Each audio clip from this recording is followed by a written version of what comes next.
go to bed, you'll hang out next.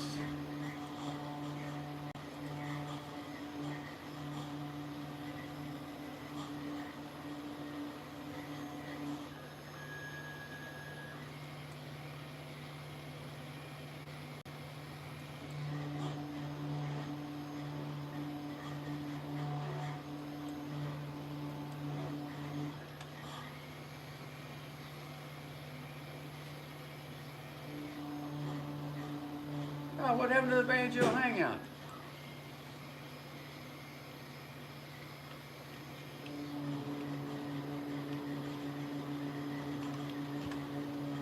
Ah, there it is.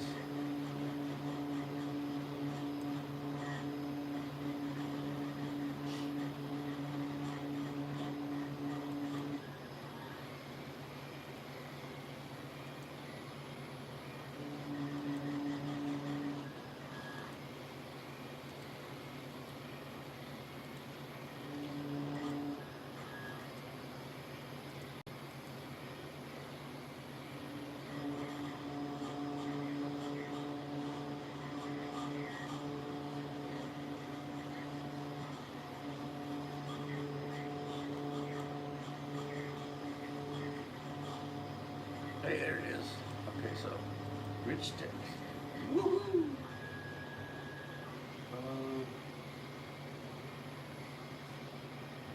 Source. The source. Paste.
Right, right.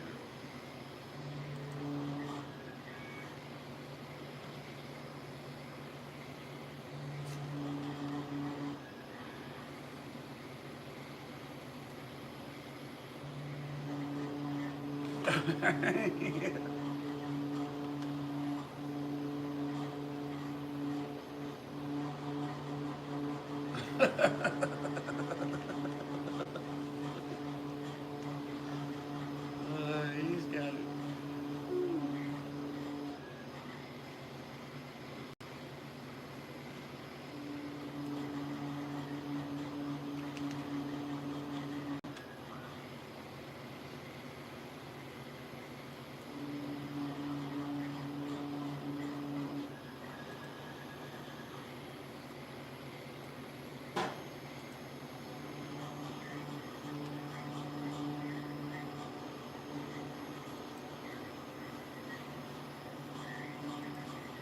This stuff gets complicated. Hey, AJ! What's up, AJ? I'm still posting all the links before I go over to Steam Bin. Man, there's a lot of links to be posted in this stuff. Post it here, you post it there, you post it everywhere. One day I'm gonna have me a customized macro that'll just post them everywhere. You know what? We ought to put these live streams on ESTY. I wonder if ESTY will let us live stream.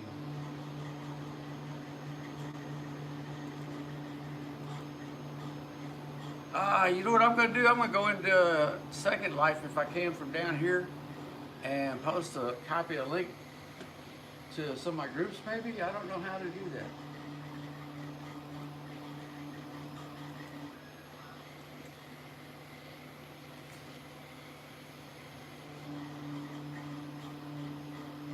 Yeah, man, you made 66 cents off of ESTY there, AJ. Me and you and Joe are rich. What we gonna do with that 66 cents, man? Man, we could almost buy a MP3 off of Amazon. We just need 2 months of profit. It's killing me, man. I seen that today. I was like, what? Why did you even? Why? Ah, shit. Let's see. Who else was I posted to somebody else before I can start doing all this stuff here?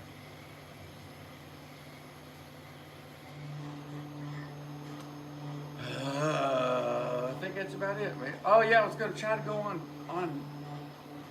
Second Life and see if it's even possible to post links like that to my old group for my good old days. Let's just see if it's even possible.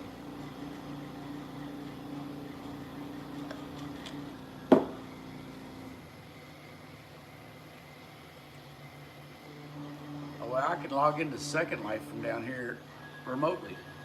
A remote SL login.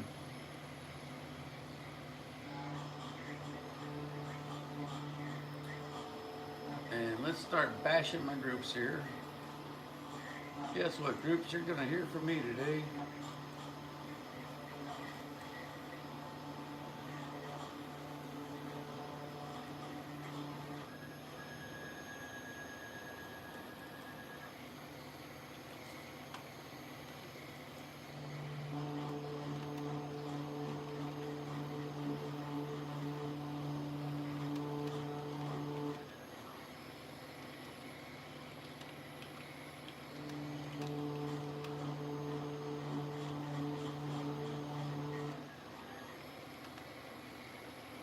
Yeah, I'm able to get some stuff out here to the SL media, man.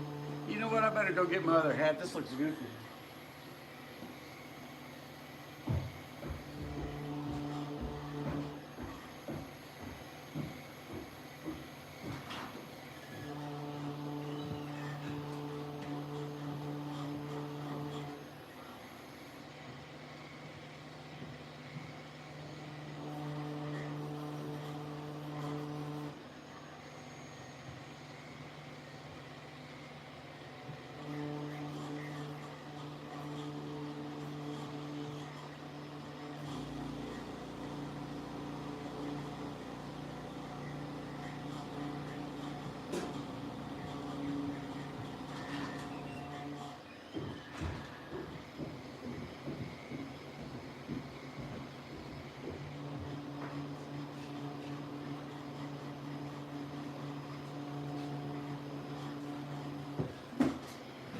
How many people we got in here? 2. I gotta post one more place here. What is it?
We got one more notice and I'll be starting to do all that stuff, man.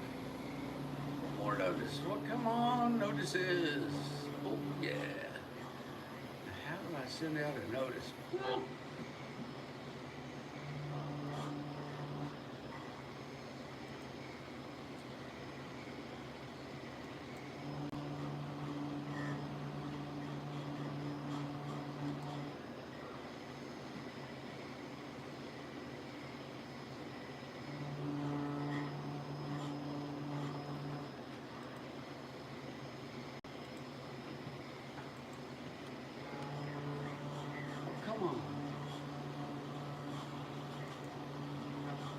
goes.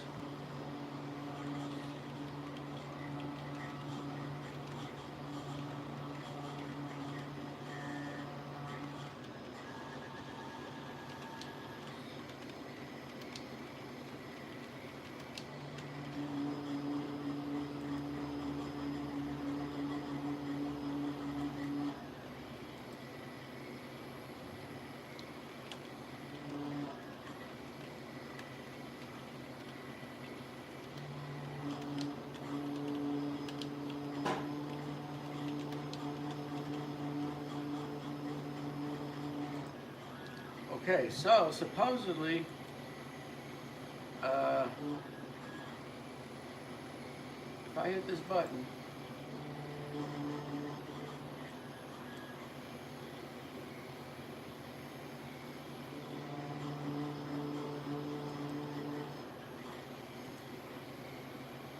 all right, so,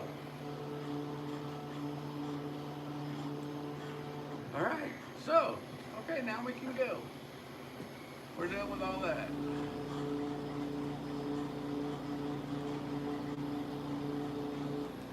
Alright, so are we streaming? We're streaming.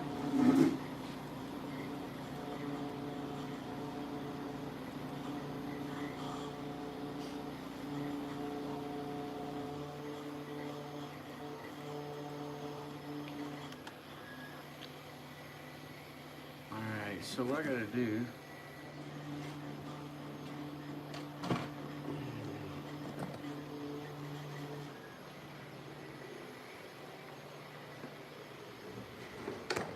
Move everybody up here for a minute.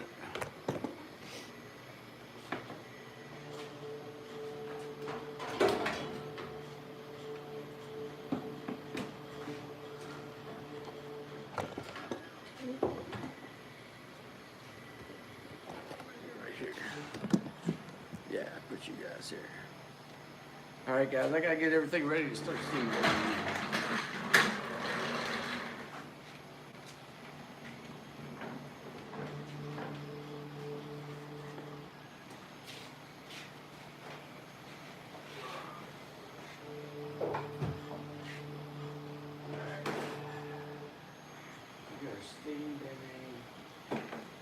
First, let's steam the rest of this.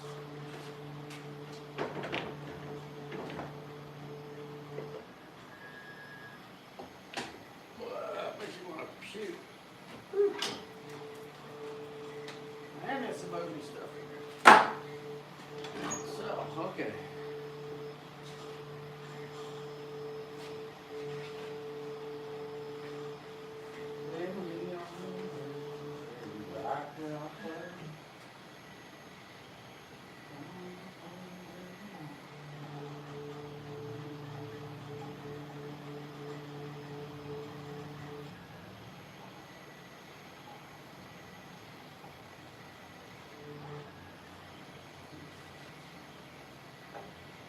Turn me all out of it. Soon to be my one and only, don't you see? It was never oh, she just likes the culture.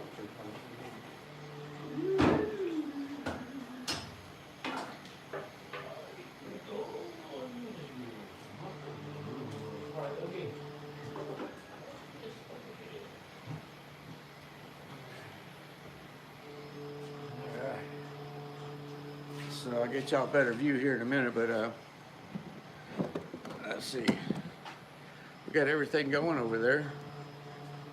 If I don't get to see your text right away, I gotta go over and read them every now and then, so let's see. I wonder if I can get y'all a better seat, and I'm more like this rather than whoop.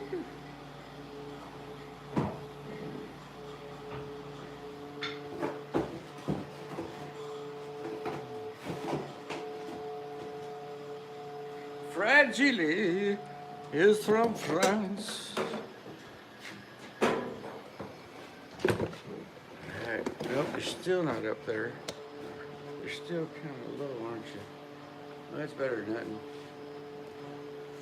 Alright, here we have the Great American Steam Bending Machine. You guys should still be over this way some or something. In all its glory.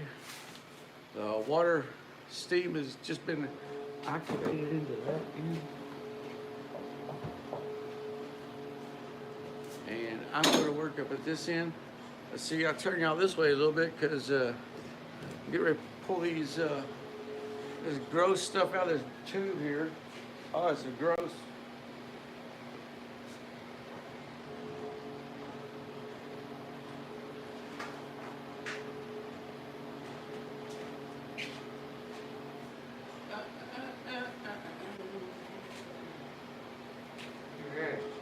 Thanks everybody for joining. For today's the first day we spread the word across the all the forms of internet we could. Don't forget to subscribe, man. We need subscribers. We are so close to being a real YouTube channel. We're only like 150 something away. Okay, so here goes the gross part, man. Let me get this up. You guys probably can't see it, but it's pretty gross to me. I get to have to look at it.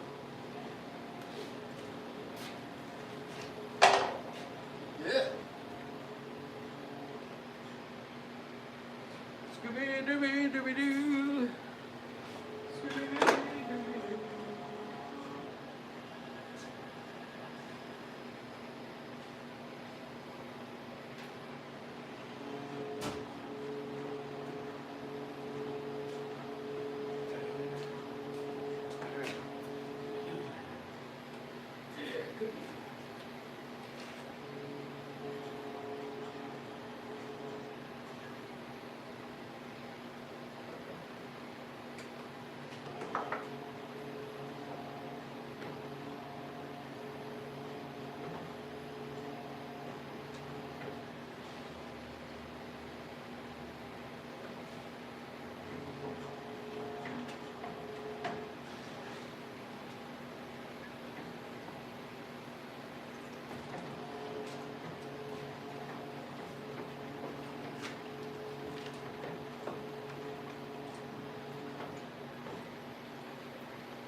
Then we take our thermometer.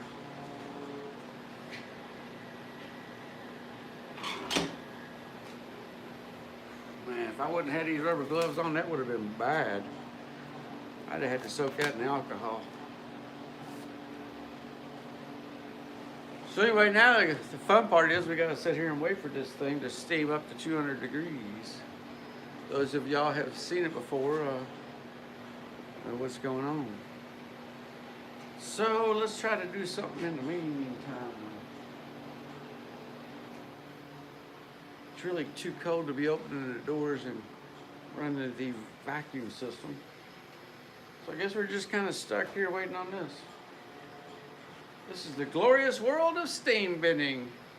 Feel free to ask questions. Even if you ask them later, they show up. I know like a lot of people watch these videos after they're made. If you got questions, you can still type them in there or in the comments. And I get them anyway. And I do my best to ask the normal questions. As far as the questions about chickens, I don't know anything about chickens. I'm not talking about chickens. Woo! So this is it.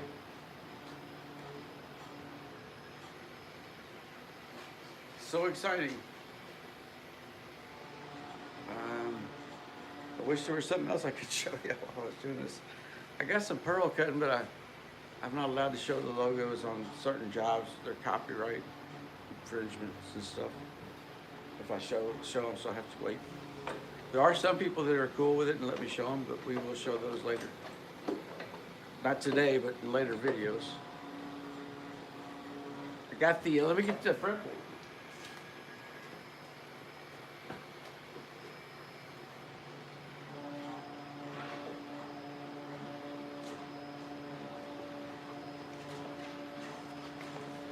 This is the fretboard we're making for a neck like this.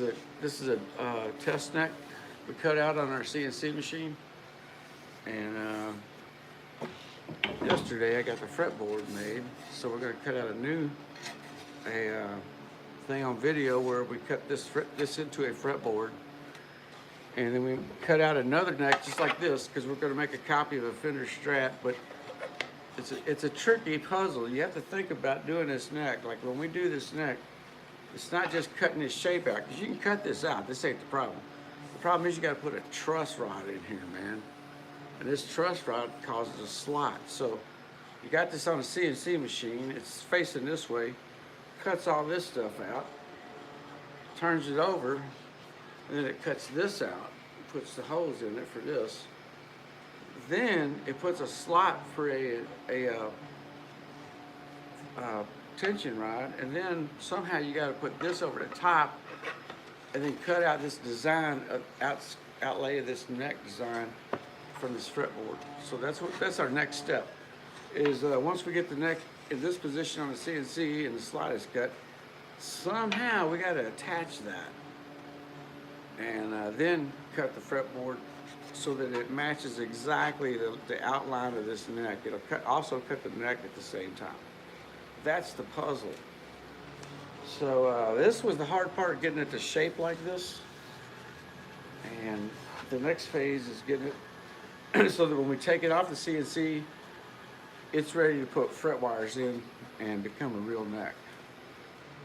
So that's our goal. So I spent last day making this. This is a 3/8 piece of cherry. Normally don't make fretboards out of this stuff, but this is all experimental. The cool thing is once we get it all done, we'll have all the programs ready to where we can just spit these suckers out to any friends or gifts for people. The goal after that is to take this neck shape and cut it down here and make it a 5-string banjo neck. And then we're going to add it to our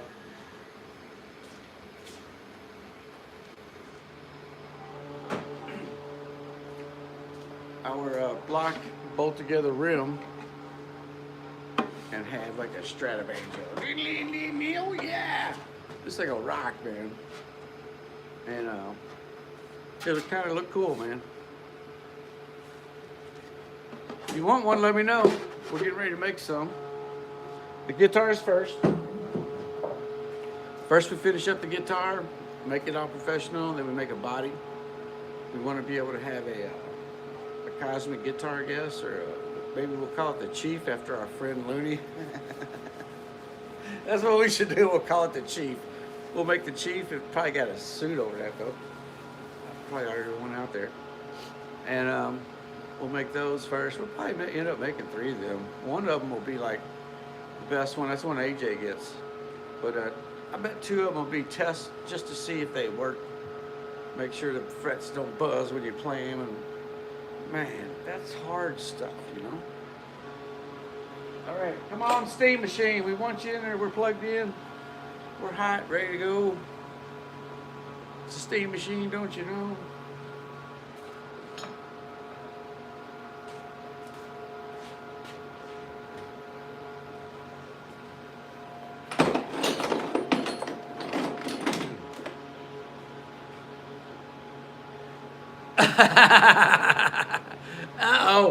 Uh-oh.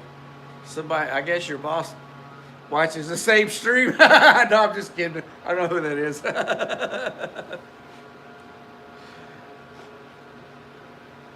Yeah, if you're at work, man, don't let your boss, catch you, because he's probably watching the same stream as you. And, can't be watching his banjo building stuff, man. That's addictive, man. Especially if your girlfriend finds out you're watching banjo building videos, you might lose your girlfriend, or you could gain a hillbilly girlfriend, which is not good. My personal experience is I love hillbilly women, but man, they're tough. I mean, they walk around a mountain all day. What do you expect?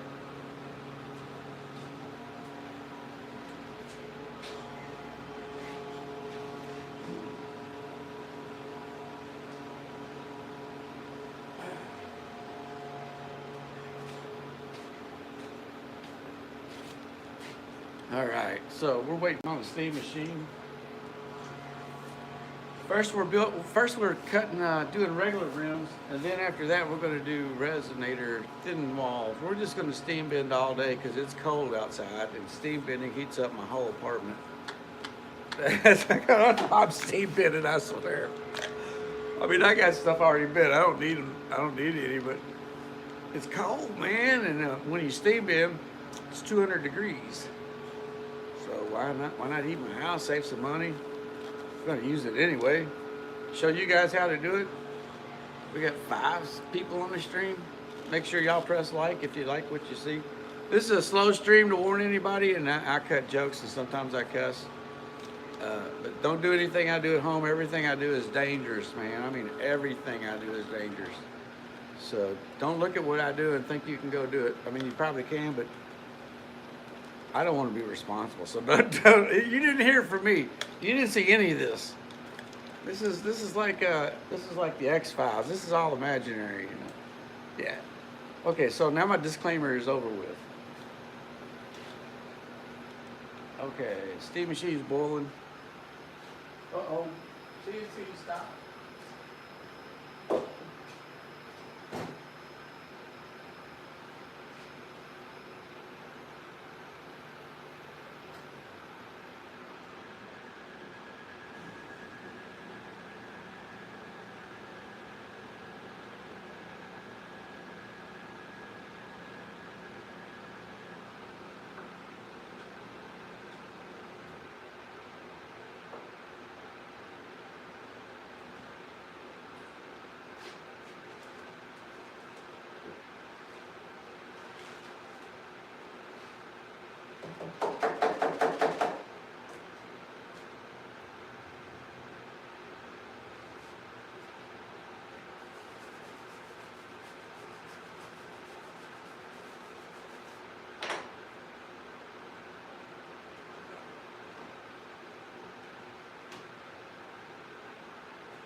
All right, folks, if you're just joining us, we're waiting for the machine to heat up.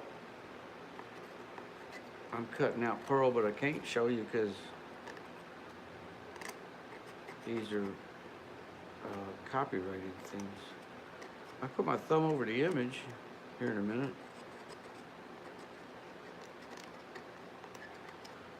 But you have to take a razor blade and cut out the fine parts.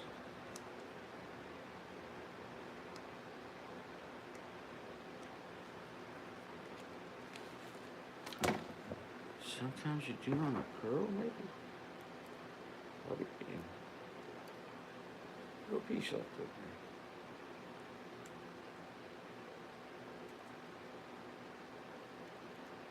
It's like I'm working on this tiny little thing, man.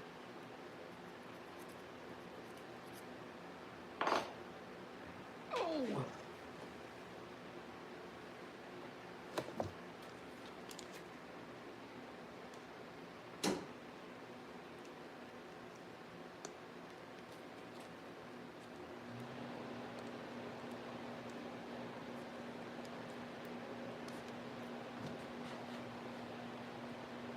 Yeah, what's wrong with that?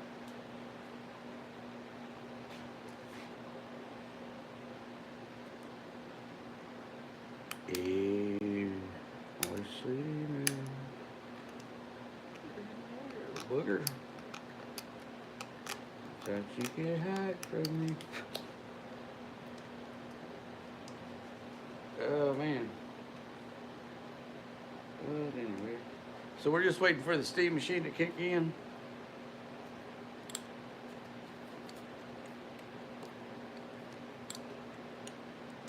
And I'm trying to fix a little piece of pearl here. Hey, that's it.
All right, folks, so this is kind of inlay I'm doing on the side. This right here is for a customer, and I'm not allowed to show logos. Some of the logos I can show, but we aren't to those yet. And we're just waiting for the steam machine to heat up. It's got to take about 10, 15 more minutes, then we'll start bending. But that's what you hear in the background running. So let me start on this last one. I'll be right back.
So yeah, it takes a few minutes if y'all are out there. I'd like to say hello to my friends over in Belarus, I think it's called. In that area over there, man, they come watch us do stuff here. I've been looking at tablets for everybody out there, man, so I can take y'all with me. This is my cell phone. I can't see y'all commenting. I have to go to the computer.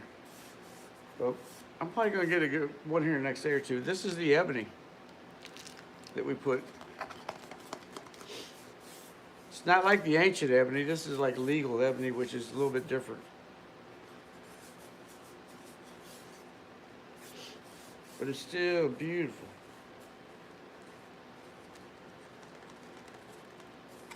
All right, got to put a coating on it.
You know what, while you guys are waiting, I'm just going to take y'all with me back here and see if I can find a way to plug you in. And y'all can hang out with me back here until the steam bending gets ready. Because this is going to take a minute. You might find this interesting. See if I can sit y'all up here, Red.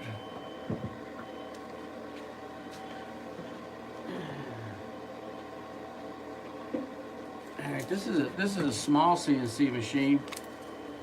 And we have a polymer coating material. This is a vacuum hold down device. I can't move it because the cord won't let me reach. But anyway, when I press this vacuum thing, it's gonna suck this thing down there with a pressure of a 2-ton car. And you dare not have your fingers in there. Now that thing is sucked down and you can't move that piece. I can't pull that thing off here for nothing. So the first thing we do is we bring the bit up.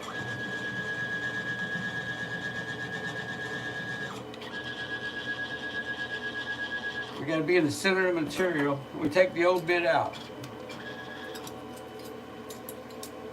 And you always hit the emergency button so that nothing happens. Do not do what I do. Dangerous. This thing will eat your fingers off. Okay, we remove the 32nd bit. We put a 64th inch bit. Look how small that is. That's a 64th of an inch.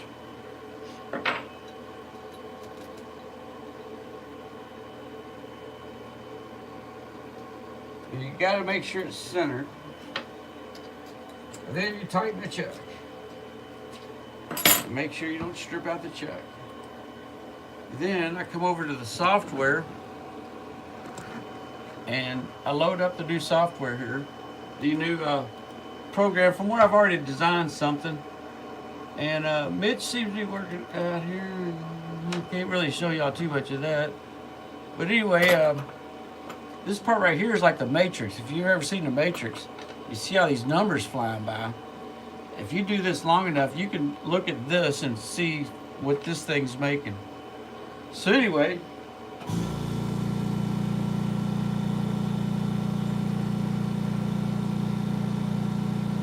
we turn on the bit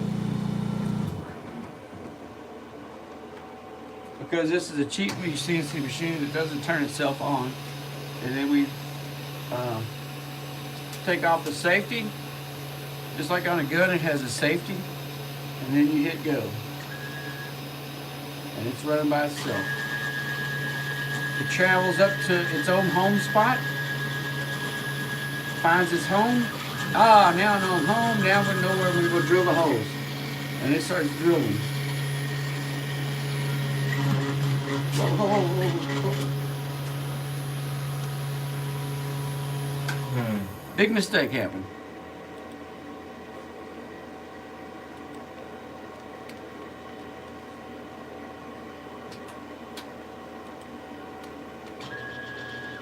Broke a bit.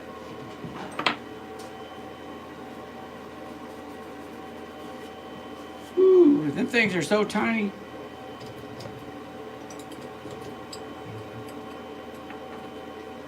Slightest little mess up will mess up one of those bits. Okay.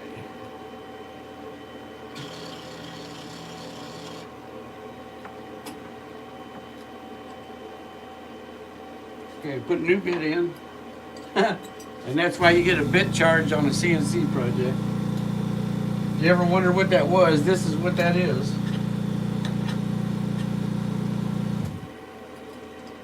Yeah, so when you look on your bill and you see a bit charge, you're like, oh, what the hell is that? That's what this is. And so now that we put a new bit in there, we got to start all over. Turn the emergency off, raise the bit up.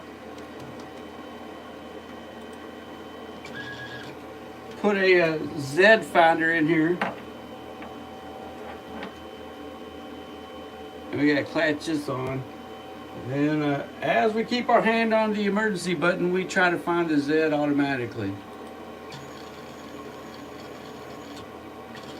Okay, CNC is now knows where Z is. We turn the bit back on. Load that file again. And press go.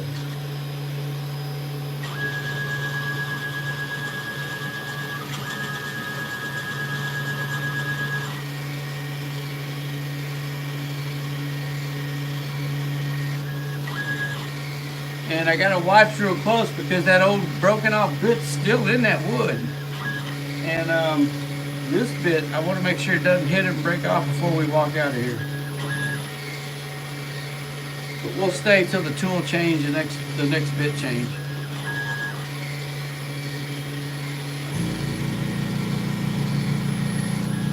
Sorry if I can't see y'all's comments right now. This is a cell phone. But I'll read them here in a second because I got a computer right out the door.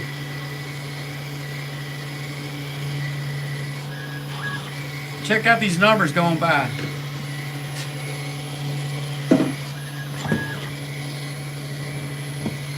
Shoot, it just fell.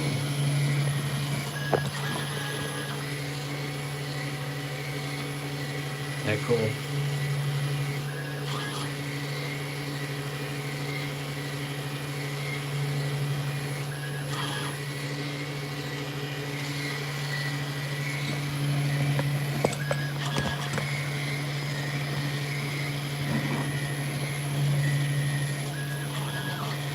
It's pretty cool how those numbers flip out of there.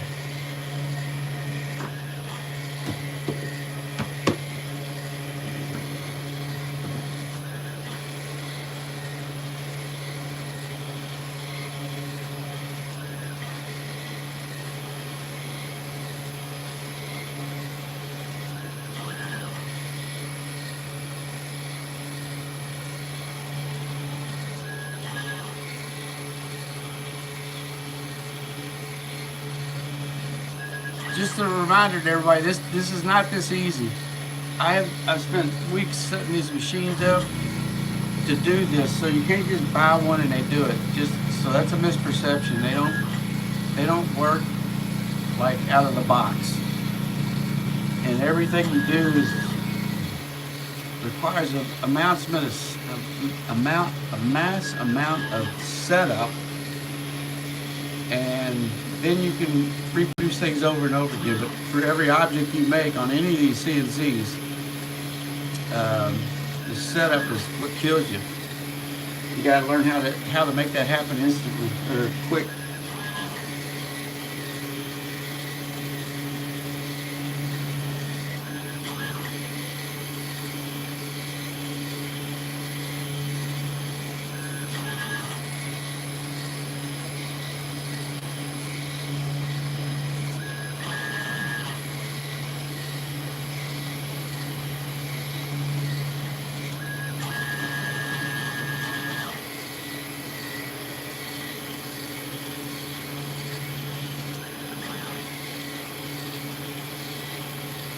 Yep, so now y'all know, anytime you order a CNC product from your CNC manufacturer or CNC farm, and you see a bit charge on your invoice, that is what it is. When they break, we got to charge you for them. Unless we're charging you a high price. Now, if we're charging you a high price, it don't matter. We're just going to take that bit cost. But if you're doing what's called piece price and you're paying a real cheap price because you get a whole lot of it, we throw a bit charge on there because you're getting such a cheap price. We're not going to be paying for you to make your product. It's like, if you want that price, then you're going to have to do, when things fail, you got to pay for that part.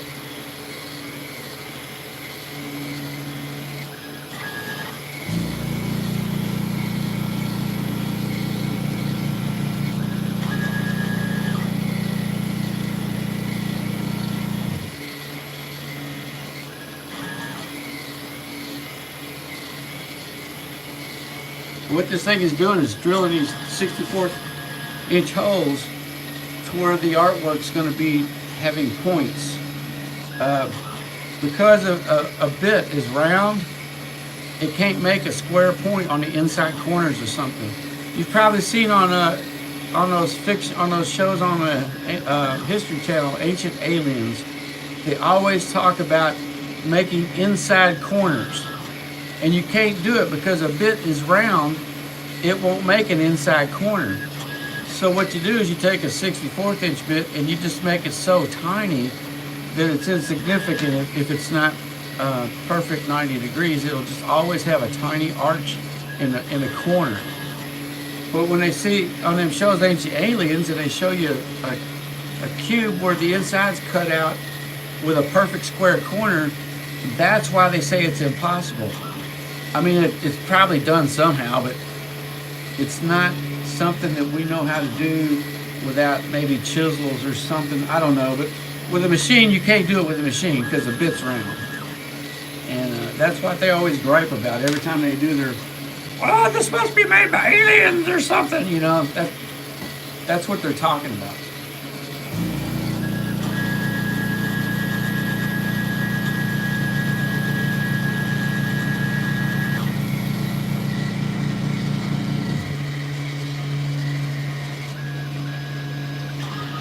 Okay, now this machine has drilled all the holes and it's parking itself and it's saying, hey, turn off the bit, press the emergency button so I don't lose a figure, change the bit to the next size. This is called a bit change. Sometimes we charge customers for bit changes because if they design a product that requires 3 or 4 of them, it takes time to change them.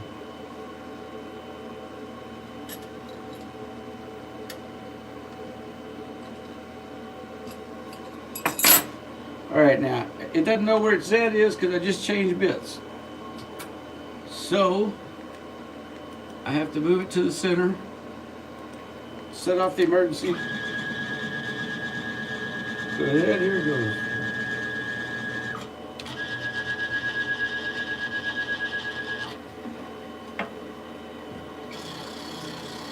My Z finder.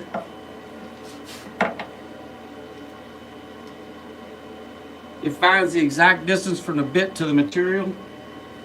I keep my finger on the emergency button in case this fails, because it does fail. Now this bit machine knows exactly where the material surface is. I load up the new program.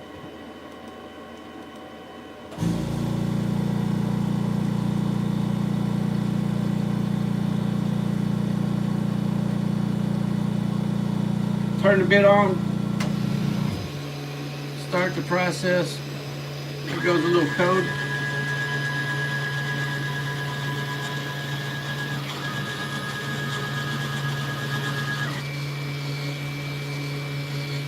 And now this bigger bit will carve out that whole artwork.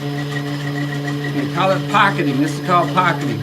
Okay, now that this has started, and I know it's going okay, we're going to move back to the steam machine.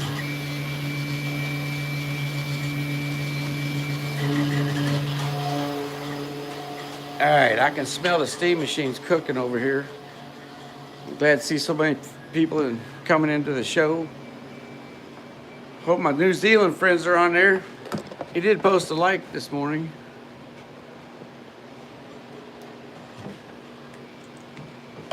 My Australian friends. He's a dirt bike guy. I didn't know y'all had dirt bikes in Australia, but it makes sense now. Let's see if I get out over here. Might have to move you guys over a bit. All right, so we got to check this thing.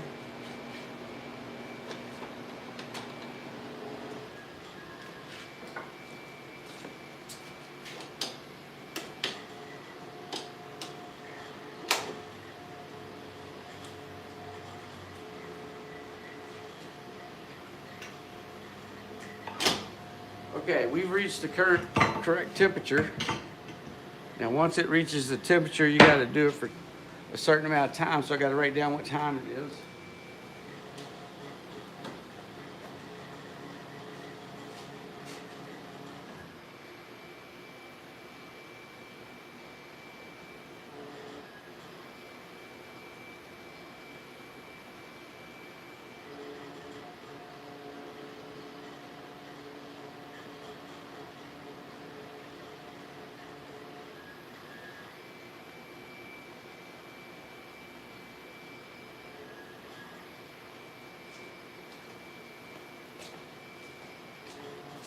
Hi, Sheldon.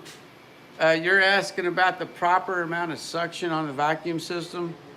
It's all predetermined. There's an electronic switch, and when it's a vacuum, so when a vacuum gets to a certain amount, just like an air compressor, it shuts off. And that's the pressure I use is whatever, the vacuum I use, which is about 20, I think it's called AU, I can't remember. I'd use 20 AG, I think is what it's called, vacuum. Vacuum's a strange thing, man. Like there's only a certain size you can get to and it won't work no more. And 20 seems to be the right amount. But the crazy thing is 20 pounds, I call it 20 pounds or 20 whatever vacuum thing is enough to crush your finger. I mean, it's a lot. But you probably can't get your whole finger in there, but the edge of your finger can get under there. And once it goes, it's snap, man. It's on there.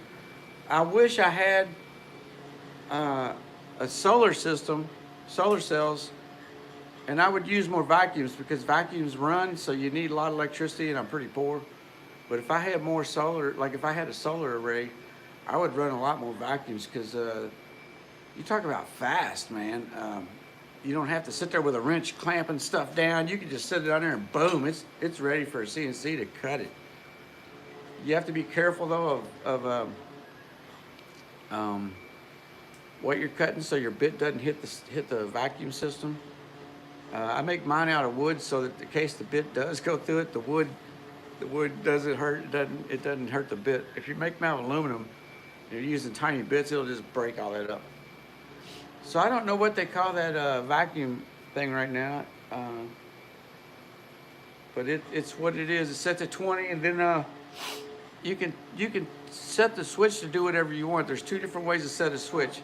So you set it with a gap. So you set it to where you want the vacuum up here, and then you set it to where you want it to kick back on down here, and it doesn't do nothing in between. So your vacuum's here, and the machine turns off, and it slowly loses vacuum because all vacuums on wood lose something.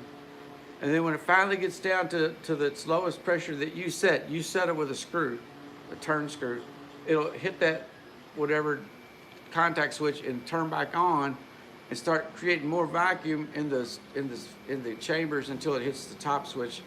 Like right now, it's turning on. So it's down here, it's coming on. It's getting more vacuum, and it turns off. Just like a reverse air compressor, man.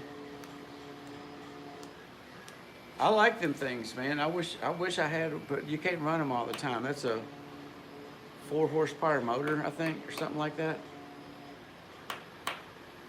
And if you get a system that, or a device you're holding down, it's a little bit porous, it runs all the time, ooh, it's expensive. So that's why you see me on a CNC cranking down the bolts. You know, I'm cranking down bolts trying to save money on electricity. But vacuums are the way to go, man. They even got CNC printers, or I call them 3D printers.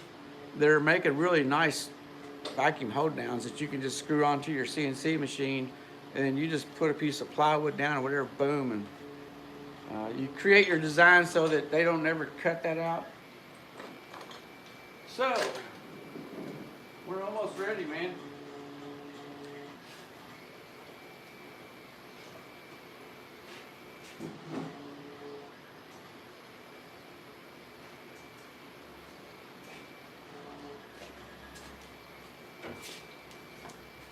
Yep, it has the proper amount of suction.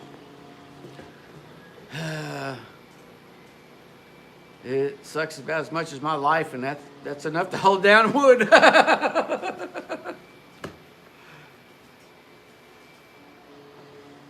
Man, those messages pop up so quick it's hard for me to read them. I'm gonna wait a second and go back over it.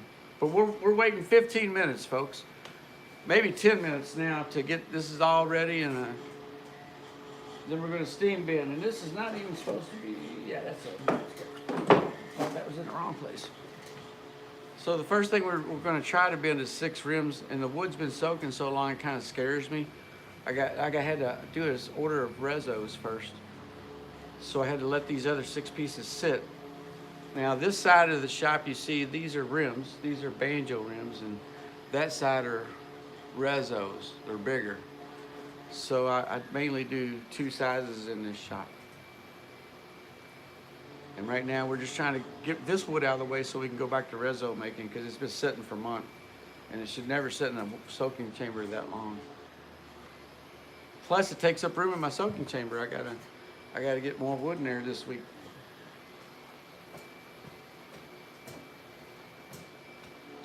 If you're joining in, this is a slow process, man. This is steam bending. There ain't nothing fast about this. That's why I make the big bucks. I make $4 an hour, man. Woo! So a little chamber steaming. Can you see it coming up on the video?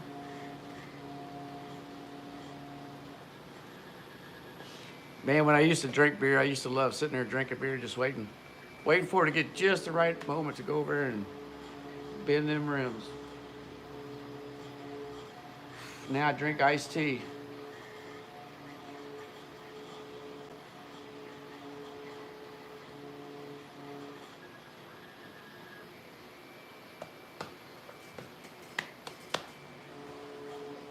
Hey, I got 6 people. Don't forget to throw a thumbs up. Subscribe, please subscribe. We try to do 1 a day, and sometimes we do 2 a day.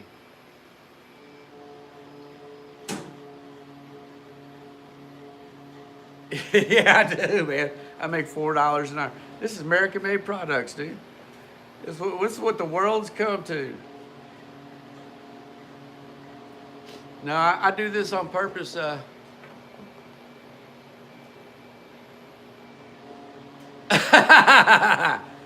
I do this on purpose so I can take care of my mom, and I work out here for a little money so I can watch her right over there. I wish I did have a better job, but I mean I'd have to leave her alone.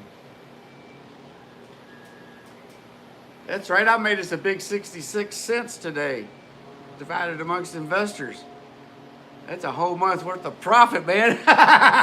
We made 66 cents. Yeah! Yeah, we're big ESTY sellers, man. We hit the big time. I might ride my bike up to the Portland DQ and buy me a hamburger. Oh, hell, they're more than 66 cents now, aren't they? Ah, damn it. We'll have to, maybe that'll be a 2-month profit trip, driving my bike up to the Portland DQ down here. Come on, steam bending. This is the hardest part, is waiting.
Had to get my tea. We got like 4 or 5 more minutes.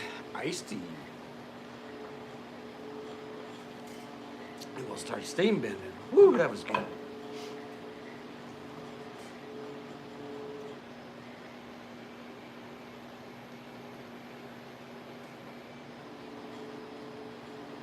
And we got people actually talking in the chat. That's pretty cool. Got my banjo hangout.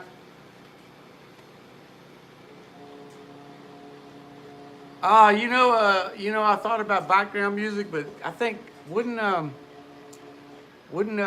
YouTube copyright flag that?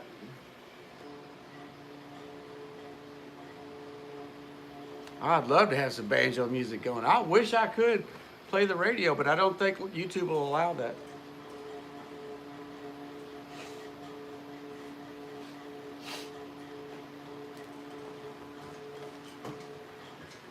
Oh, we could play my music in a. Oh, I don't know if that'd be good. That's pretty heartbreaking stuff, man. I don't know if anybody want to listen to any of that, man. Woo! We could play Cripple Creek over and over off one of my recordings or something.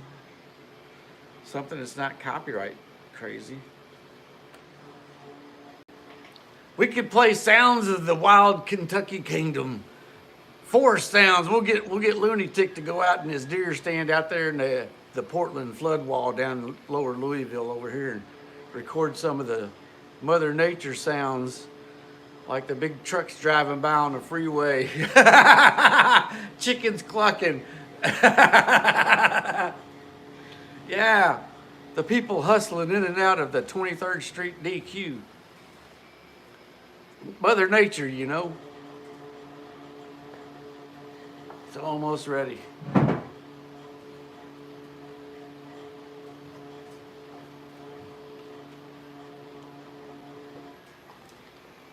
I like steam bending, man, even though it doesn't pay much. I mean, really, $4 an hour sitting at home. I only had to pay $30,000 to do it. No, I'm just kidding. I'm just kidding.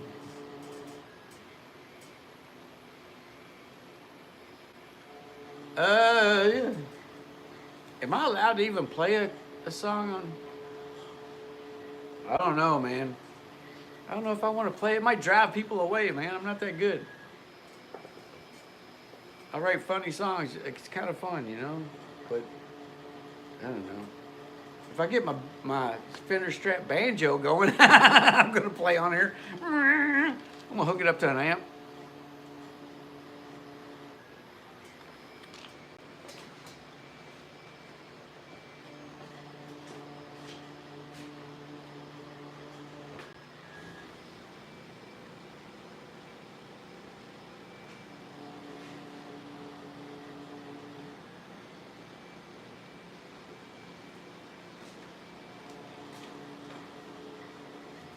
It's been almost 15 minutes.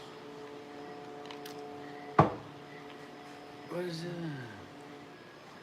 I can't read everything y'all write, so you have to let me. I mean, y'all go ahead, but just keep in mind that it takes me. I have to go check every few minutes. This here's a steam bending wheel. Just because it looks like an RF4 Phantom brake design doesn't mean anything. It's pure coincidence. But anyway, we use these to steam bend wheels or stuff. So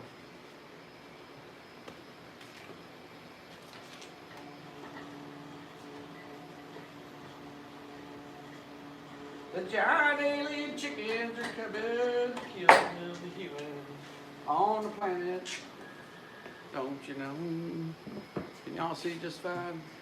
I need to torque it down a little bit there so y'all can see more of the magic of the steam bending process.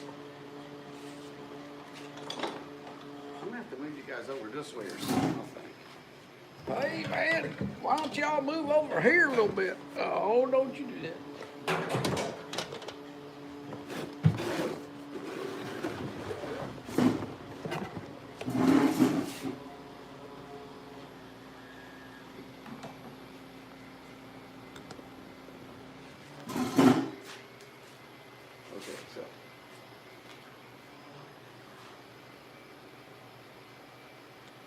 Yeah, I agree, man. If y'all want to make a donation, I need two things. I know a lot of people watch these videos later, but I need two things. I need to get an iPad or a wireless cam and some of those tripods. What I wanted to do, but I don't think it's possible, I wanted to have like 4 cameras set up because I only work in like maybe 4 areas. And then like somebody like over the internet, a friend or somebody like a moderator, could switch the views as I'm working from area to area. But I don't know if that's even possible with a YouTube live stream. I know I could do it from here, but if I got to do that, I might as well just carry one iPad around and or not an iPad, but some kind of tablet. And that way I can see the stuff too. So we're saving up for that. Anybody want to make a donation? Buy some mugs. Like I said, we made 66 cents this week. So you can go to Etsy.com and look up Cosmic Manufacturing. ETSY.com. Look up Cosmic Manufacturing. Woo! Big 66 cents, man. Yeah. That's called capitalism. Spend 1,000, make 66 cents. Yeah. America! Okay, so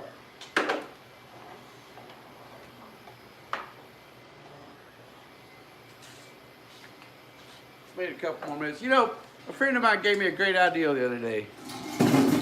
He was like, man, I had some females on me, you know, a couple chicks mad at me last week, a couple weeks ago. And one of them really got to me. He says, dude, you need to go deer hunting. I was like, man, I just don't feel like doing the field dressing anymore. I'm just kind of tired of it. He says, no, you don't have to actually shoot a deer. He's like, see, when women get on you and stuff, you go crawl up a deer stand like you're deer hunting, and you tell them you're going hunting, and you take you some like electric socks and your tablet, and you make sure you get Wi-Fi, and you go hang out, and you just act like you're deer hunting, but you're really just kind of escaping from the world, like nothing matters. I was like, oh, I never thought about it like that. I can go deer hunting, and I don't actually have to hunt. Yeah, that's pretty cool. Good idea.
All right, folks, that's actually a malfunction. The rim did come out. It looks good, but it's not supposed to work like that, so let me try to fix it.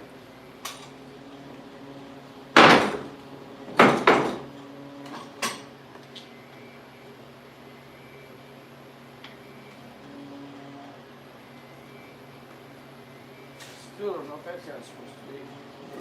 Set up for the big ones, not the small ones.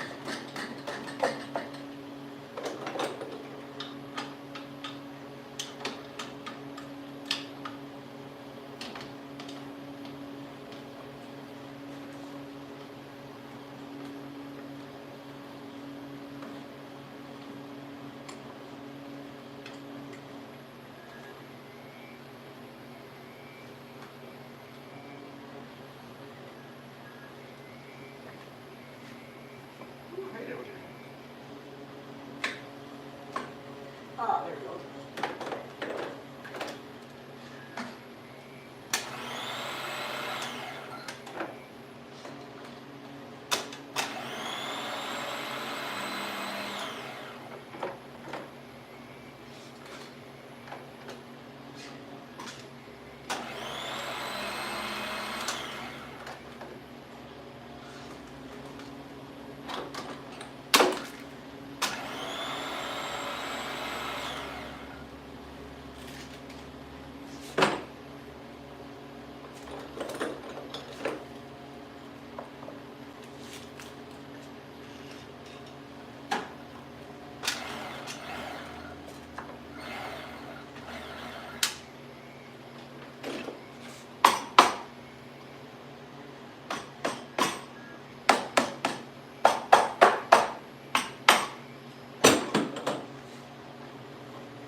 That's a good one.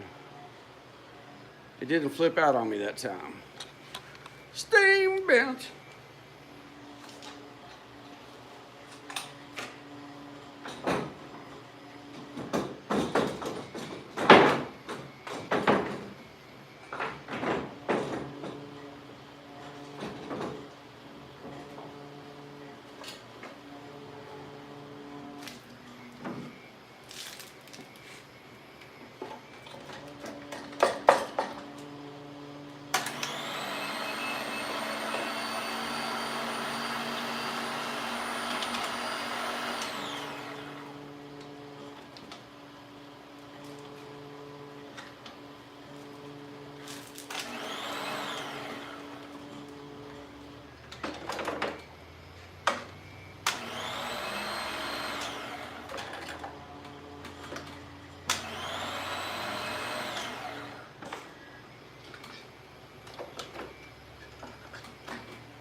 No.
Yeah.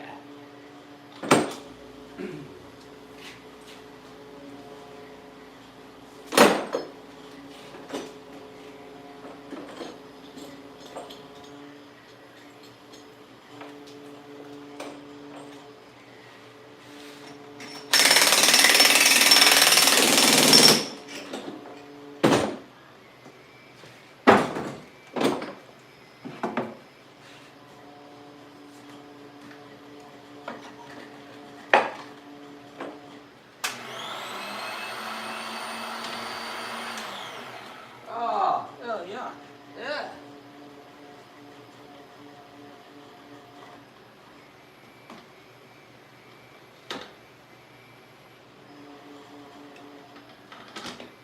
La solo mio, la solo mio. Oh, just a hit. Make it all the way around.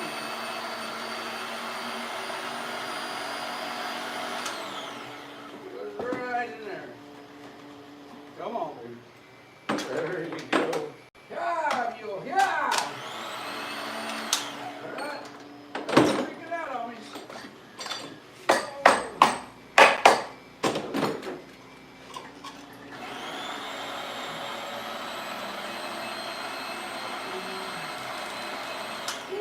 Woo, baby.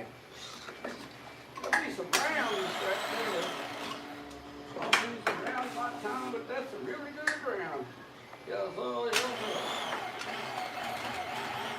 I think that's a mighty fine round. Not quite a Leonardo, but definitely a Caprio. Whoa, there it goes.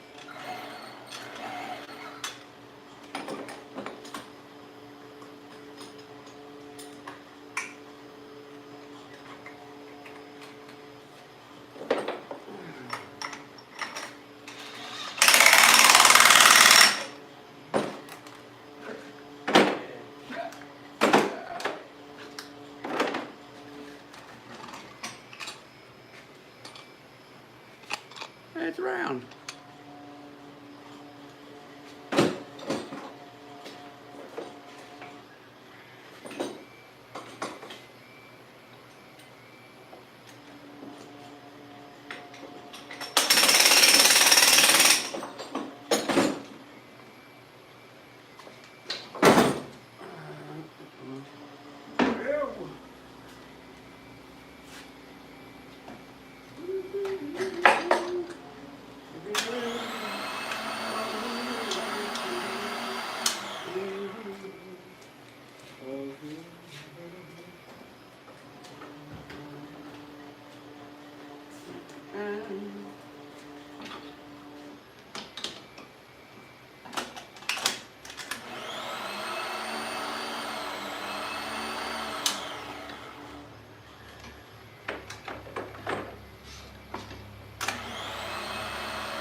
What's up, P? I didn't even notice.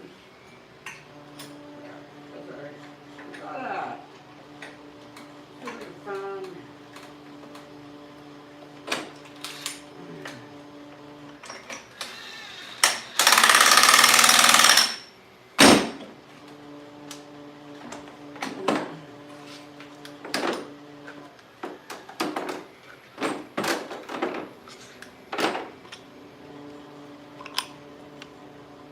That's a good rim. put one more clamp in.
That's 6 rims. I got every one of those. Usually I break one.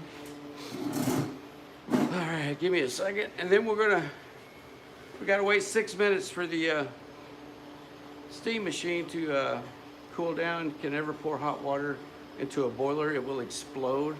You will probably die.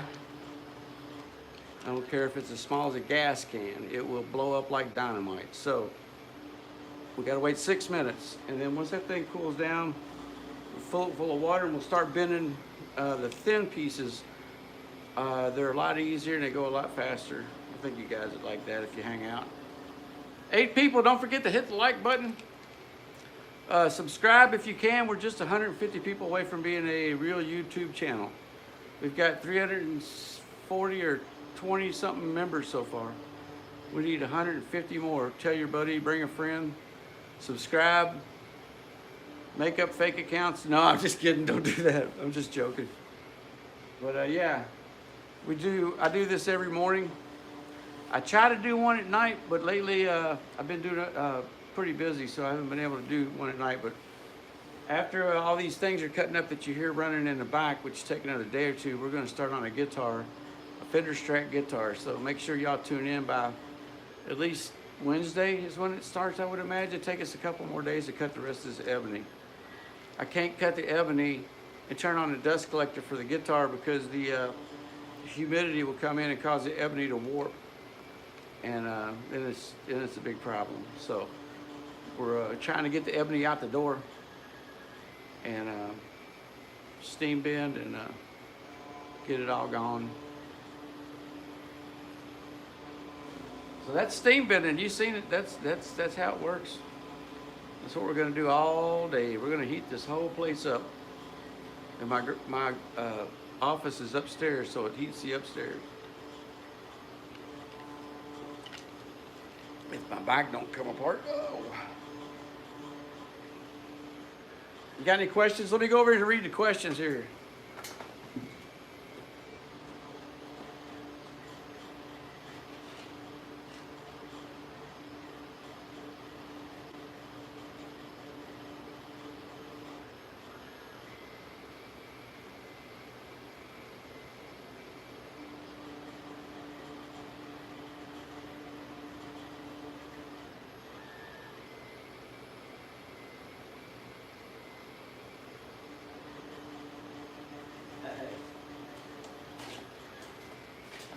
Greetings to the person from the Netherlands and Holland. I've always wanted to go to Holland, man. That's pretty awesome. And I can't pronounce your name. Is it Tad? You were asking me about the tabs on the and the audio for the lessons that are on YouTube. Not quite sure how we're going to do it. I think what I might do is put the tablature in the TEF file for Tabel Edit. I think it's what TABELEDIT Tabel Edit program on the Banjo Hangout. So we'll have the video lessons, and then eventually we'll put the link below that links to the tablature at the Banjo Hangout because I don't know of any way of putting pictures on YouTube yet. And I don't know how to make a YouTube player to play them audio files. So I don't know what to do. Those are all original musicians on there. That's all my stuff.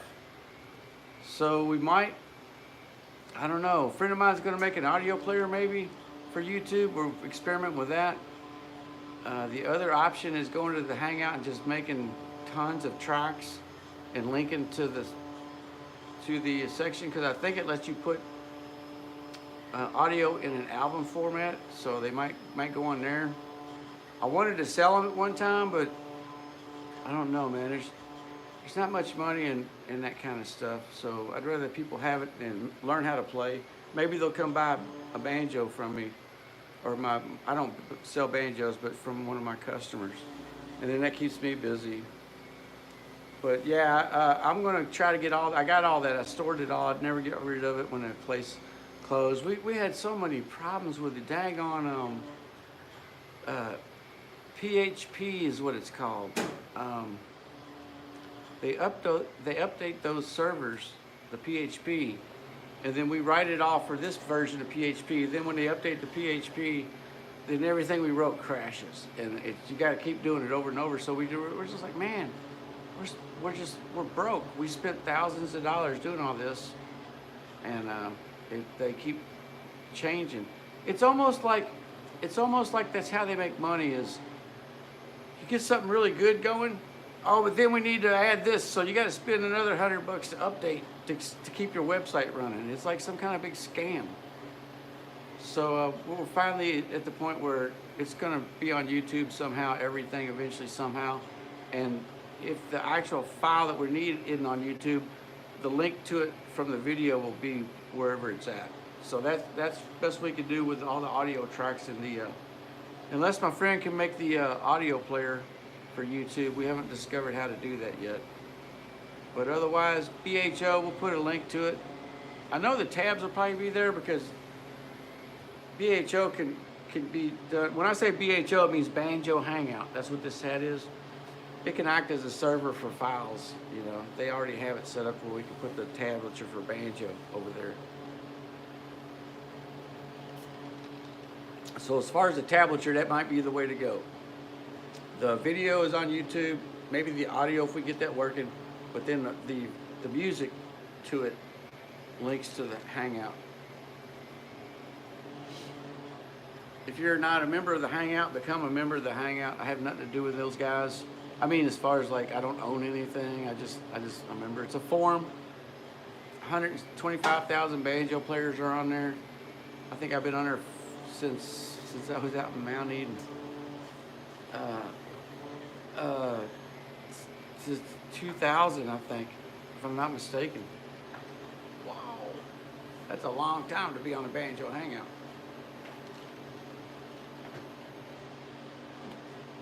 So, man, we're just waiting about 4 or 5 more minutes and we're gonna fill it back up and do the whole thing over again.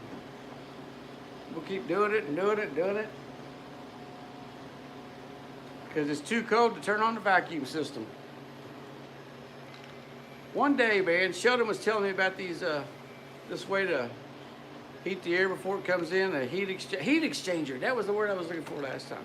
You can put on a wood stove. I also know that you can get solar water heaters that are pretty awesome. I learned this thing about sand batteries. I wish I could do that, but because it's a wood shop, I don't really want to risk any kind of electrical fires in here. So 6 more minutes, man.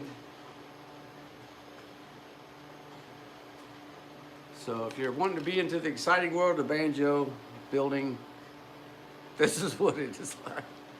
It's either carrying heavy stuff, getting muscles you didn't know you had, or sitting here waiting for stuff. Hurry up and wait. I'm just so happy today.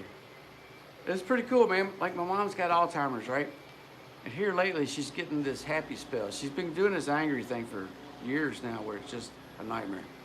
The last few months, baby, started getting nice, and now she's getting really nice. But anyway, her two favorite things is to see the mailman come by and see the garbage guys come by, the sanitation workers. And the sanitation workers always make a big deal. They honk the horn on a great big old truck, and they wave to her. And always one of them comes up and either hugs her or talks to her for long enough for them to get around the corner because their boss will fire them. But they slow the truck down so that he can say hi, or one of them says hi. It's different ones. And they can walk up here and catch the truck and they're gone, you know. And so today the mailman and the truck driver, sanitation department was here at the same time. And I was thinking, man, I got to make sure my mom doesn't steal the mail because she takes the mail and hides it. So I seen her on camera, on my security camera, going into the house with an envelope. And I was like, oh no, she's got the mail. I got to go over there and got to be real nice about how you get it back from her or she'll flip out. So I go over there and I noticed that it was a Christmas card. And when she opened it up, she can't read, but she opened it up and showed it to me. It was from the sanitation workers. They dropped her a Christmas card, man, and they all signed it. I was like, that's pretty awesome. So I told her, and then she thought I was going to take it because it was mail. It wasn't mail, you know. I was like, oh no, Mom, it's your Christmas card. You get to keep it. And I read it to her and everything. And that was pretty cool, man. Those guys are awesome. I didn't even know they were doing that. I want to have to figure out something to get them next week. Maybe one card for all of them or something. Get Mom to try to sign it. But that made my day, man. I was like, oh yeah, there's good people left in this world. Has it been 6 minutes, man? I think it's been almost. Let's wait 2 more minutes before we fill it back up. So that's part of the show, man. I like to talk a lot. Sit here. I'm basically in a prison workshop, man. I can't really get out much, and this is what I build. I'm stuck in here. But no, I'm not stuck, man. I'll take care of my mom, and I can't go nowhere with. But lately, she's been sleeping at night regular, so I've been going out and did things like I went to Menards, man. I got me some new shoes. So next weekend, if we make another 66 cents off our ESTY profit, that's a split. There's 3-way split, so we made like $1.80. I'm gonna go to DQ in Portland on 23rd Street and buy me a cheeseburger. Woohoo!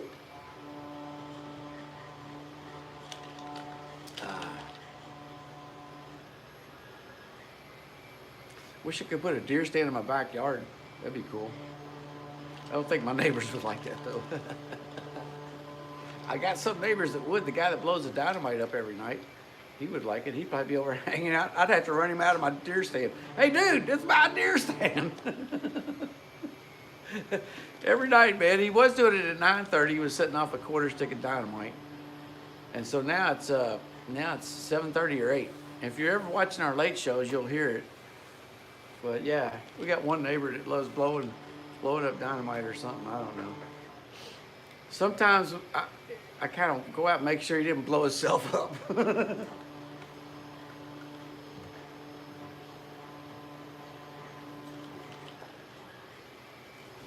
Man, I hope everybody's having a good December. I'm really enjoying it. The Thanksgiving was killing me, but December seems to be pretty peaceful so far.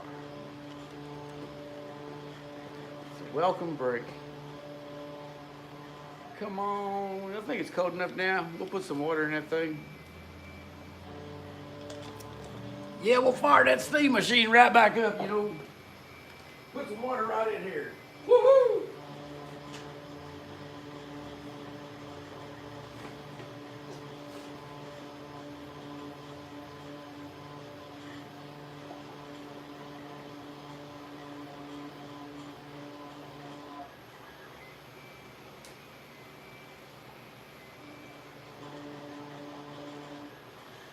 Well, mind me on like what I play. All the early night since you walked away. Every night they play so big, B24. Every night they walk the floor. Every night they walk the floor. Gonna spend every hit the night before. Playing it to end on playing some more. Gotta have a shot of the road to the doors. Yes, hey, walking the road. Hot. Yes, hey,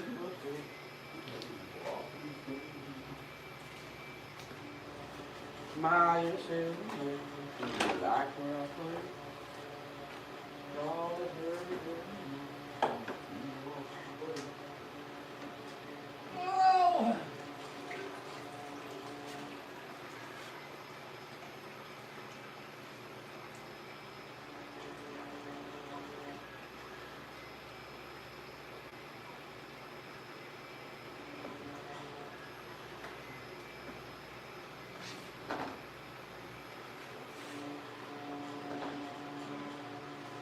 Feed the machine. This is called feeding the machine. It's like love the torpedo tube. Can y'all see the torpedo tube?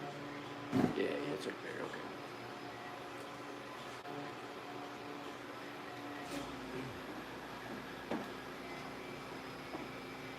Yeah, I like that old deer stand trick, man. Next time I get into a relationship, I'm going to give me a deer stand like old Looney said.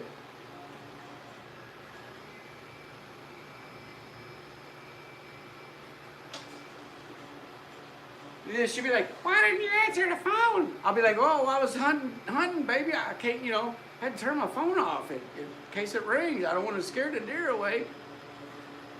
That's a great idea.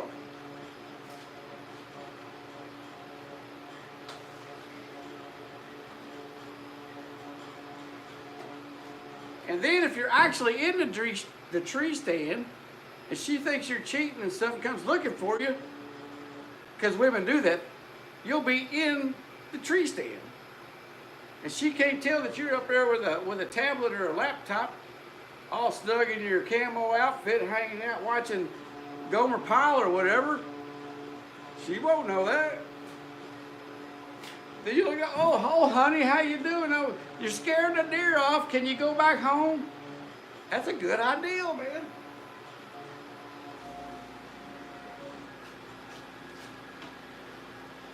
The only way that can backfire is if your wife said, can you teach me how to hunt too? Now that could backfire. Then you'd be like, you'd have to take her with you. Well, it would be horrible.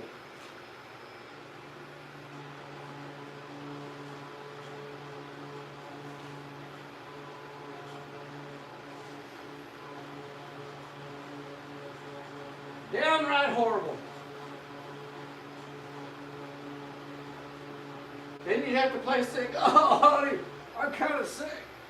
I don't think I'm going to bet deer hunting. Woo-hoo. Lord, if you...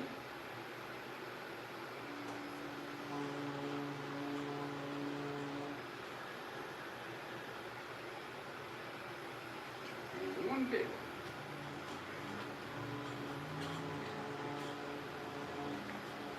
Then we take our thermometer.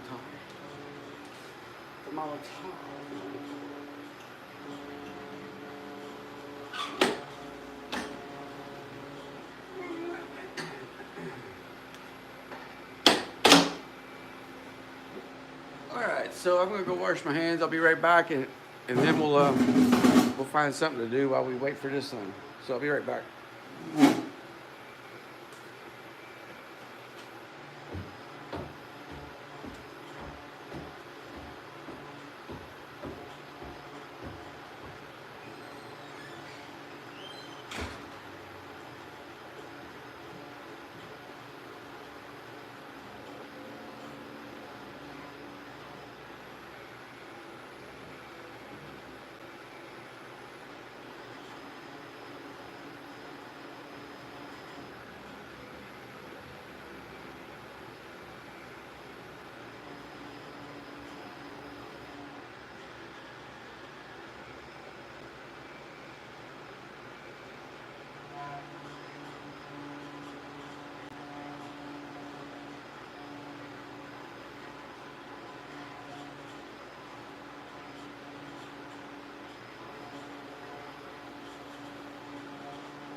So, got my mom some food. Okay, I don't know how to pronounce this person's name. I'm just gonna call you TB. TB4. Man, Pickers Banjo Academy. Banjo Academy. While we're waiting on this to start, Banjo Academy started because Banjo Hangout didn't have YouTube yet. Like YouTube was brand new, so there wasn't any way to really put your stuff on YouTube and get it to the Banjo Hangout. So I made Banjo Academy a file server, started making videos, and I tried to make it in the original beginning. I tried to make it look like a college campus, where you as a character could walk into like this building, and this building right here was beginner banjo, and then this building here was banjo history, and this banjo here was intermediate banjo, and this building over here was how to read music. So I wanted a college campus like you could walk into, and I used Front Page, it was called, and it was awesome, man. I loved it. But then Front Page went out of business. Boom. $1,000 down the drain. More than that. I even lost the banjoacademy.com logo, or site, whatever they call it. The ULR. The Earl. And then we rebuilt it using a friend of mine named Roger Rimbaud. I think her ex-husband owed her a favor, and you know how women are. They can make you, even if you're divorced, they'll still be like, you need to do this, and you'll do it. So he built a file server, first time I'd ever seen a file server, using something called Joomla. And then from then on out, we tried to use Joomla to make the site run. But it has the same problems is every 2 or 3 years they upgrade a PHP code and the whole thing crashes. And then you got to rebuild the site. Like you can't just upgrade it. Like there's so many different modules that this module might not work with a new upgrade and that one. Man, we tried and tried. My friend Dragon, it's on here right now. He even helped me on the last phase of keeping it alive. And there's just no way, man. We use AWS servers and the concept is sound. But if you don't have lots of money to stay up to date with all that stuff, it just crashes. And it's sad because, man, we had it going. We had testing. And, yeah, Joomla does suck. But we had testing where you could take tests. And I was trying to make it so that you pass enough tests, you got a degree like Banjo Academy would give you a banjo degree. That was the whole concept. That's why it was called Academy. Was you were supposed to be able to take the music theory courses and stuff and the banjo history, and when you got enough credits from each area, you got a 2-year degree in banjo playing. That was the whole concept of it. And man, it was awesome. And all the software's there, but all the modules do not update at the same time, causing massive problems. And like Dragon just said, Joomla, that's the problem with Joomla, is if you build a media-driven website like where you're hosting and charging money for the videos, that's where it fails. Unless you got big bucks. Now see, here's the thing, man. Here's the thing about any business. If you got money, it'll never fail because you can take out the porpoise effect. The porpoise effect of running a business is the same as a porpoise swimming. It goes up and it goes down. Now, if you're a poor guy, you're down here below the water, and when that porpoise goes up, everything's great, man. You're getting there and stuff, but all of a sudden it comes down, and you ain't got no way to recover and swim back up, and it just keeps going down and down. Even though the business is a successful ideal and it runs great, you just got to have that stuff in the bank, man. I mean, there's just no way around it. Any business too, man. I would think, like when I used to run screen printing businesses, if you went and asked for a business loan less than $150,000, now this is like 20 years ago, they would laugh at you. The bankers knew, like, dude, there's no way you can survive the porpoise effect. And not to mention, we don't even know if you're walking up with this low of a price, we pretty much know you don't know what you're talking about. But as a beginner business guy, you're like, well, I only need 5,000 or I only need 10,000. Bankers already know this, man. They've held thousands of loans for businesses, and they already know, like, man, dude, your payroll is going to be 40 grand, your insurance is going to be 20 grand, your electric's going to be 20 grand. The more you produce, the more your electric's go. They know all that, and they've got it kind of in their skull. So they don't even blink. But so that's how I know, like, you would need these days probably 500 grand just sitting in the bank, like you don't even spend it, just sitting there to affect things. And here's an example. Let's say I'm in this business right here, and a company like Gibson calls me and says, hey, we're going to start making banjos. We need 5,000 of these rims. You know, I got to go buy a truckload of lumber somewhere, and that's one of the dips. It's like, well, I'm a great banjo rim builder, but if I don't have, 100 grand to go get all that wood, it don't matter. They're going to go to the next guy who does have that 100 grand. And that's the way it is just about all these businesses in America, man. I've even seen businesses do this. This is the craziest thing. They take their business loan, and only part of it actually goes to the business you're running. Part of it goes into stock market investing. Part of it goes into land and leasing and just sitting there gaining value, so that your business actually is only like this part of a pie, and the rest of that money that you got for that business loan is into other things in case your business doesn't succeed or has a rough period. And that concept blew my mind. I always thought businesses were like, you get the loan, that's what you do with it. And man, it's different. It's like you gotta have insurance. You gotta get insurance for your insurance. There's insurance for failures. There's employee insurance. Oh man. So yeah, it's like they make other ways of making money in case your business doesn't succeed. Your stock market made some money, so you can cover your business loss here. So these days, your business isn't just the only way you're making money. Your business is whatever you're making plus something else to keep it all going. So I'm just rambling. I'm waiting for the steam to heat up, man, and then we gotta bend it all over again. Yeah. I kind of wish I was sitting in a theme park like Dollywood doing this, like where people can watch me steam bend, and I could talk to people and stuff. We got 8 people, man. That's the most we've ever held in a live room. We get hundreds of views afterwards. I think we got 70,000 views. Oh, we're going to release Cripple Creek this week. That's something I can talk about.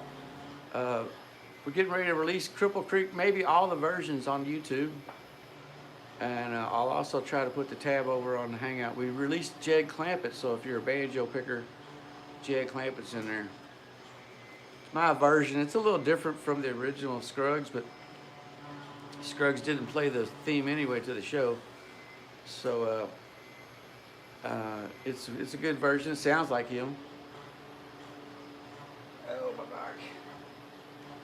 Steam bending is patient and slow. One day I'll have like a permanent steam machine. I'll invent the automatic permanent steam machine where it just continuously spits out steam all day. I don't have to sit here and wait. Let me read y'all's questions over here again.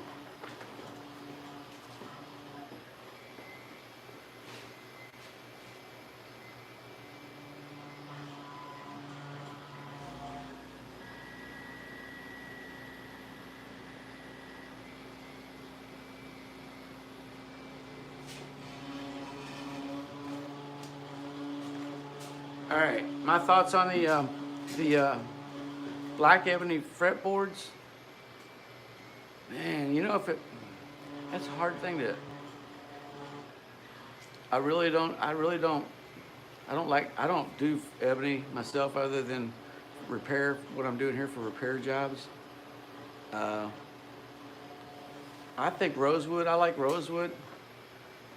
As far as stainless steel frets, I don't know, man.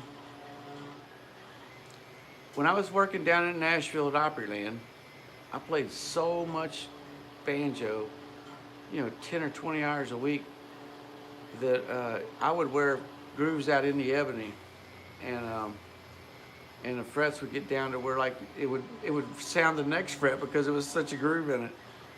Uh, so I would just go buy a whole new neck, and usually I knew some guys at Gibson that ran a custom department, and usually there was always a neck that somebody had ordered for repair that didn't pay for it.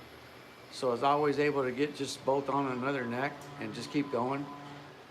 So my kind of theory is just the whole neck. I mean, the way I kind of played down there was so much playing that I would actually break the head off at least once a year. So, or once every 2 years. So I'd have to get a new neck. So I don't know. I guess it depends. If you got an antique banjo, yeah, get that fixed if it's ebony. If you're gonna build one, I would stay away from ebony just because it's endangered and it's a pain in the butt to get, and it doesn't really matter, man. I mean, just put a whole nother neck on, or if you want and you're really good, you can put another fretboard on.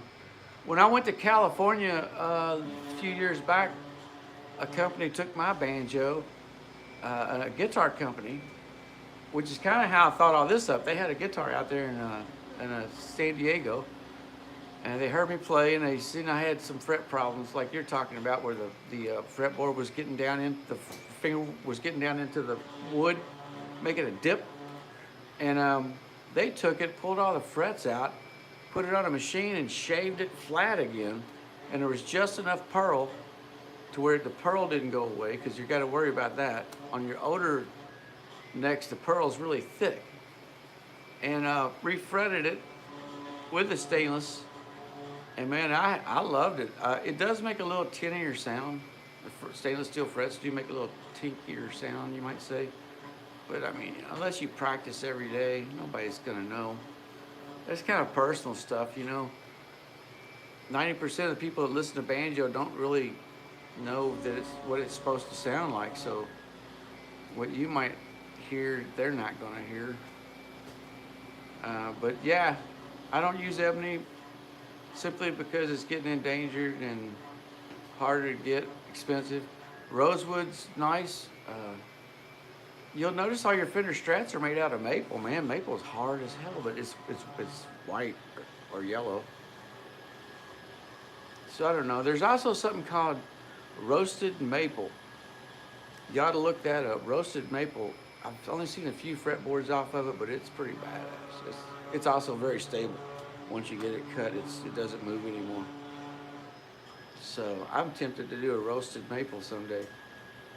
But I mean, ebony's famous, man. It's famous for all that stuff. It's famous for piano keys and, the song Ebony and Ivory. It's because the black keys used to be made out of ebony. They're not anymore. They're stained black. It's a famous wood. It's a hard, very hard wood. It's also a tone wood. Very few woods you can knock on them and they ring like a bell. Or not like a bell, but a hollow. They make a noise, a musical note. All this soft maple's tone wood. I don't know. I think I just stay away from that one fact that it's not really endangered. It's wasted so much that it got endangered. There's farmers clearing fields and burning it down in South America, and it's kind of a shame. They should sell it instead of just burning it.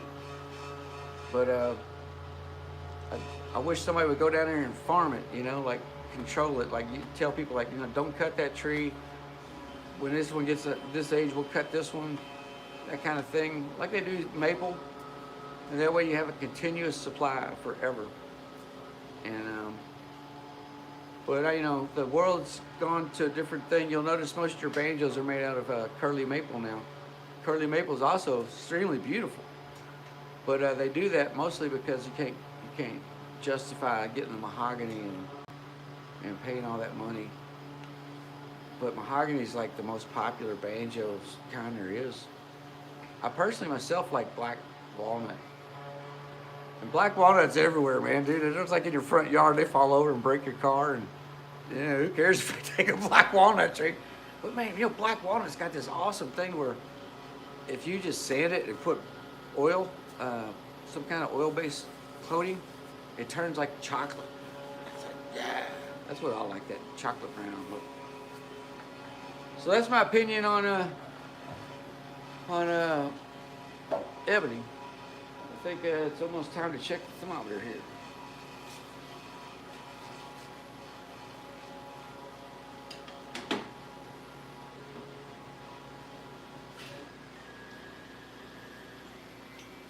It's 200 degrees and my vacuum's running.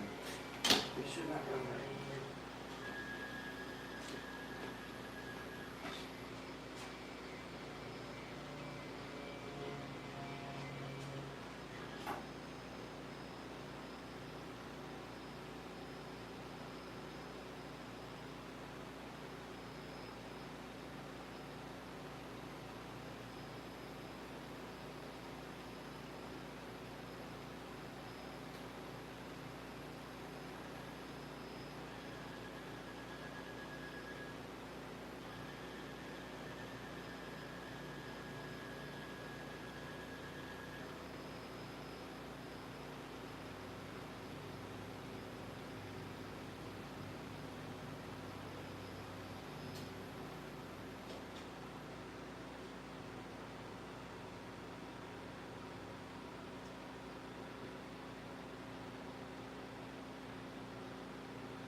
Man, I'm very disappointed in that little CNC machine.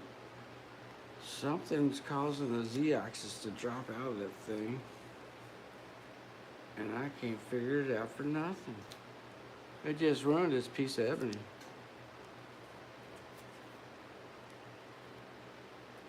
I've never seen anything like that in my life.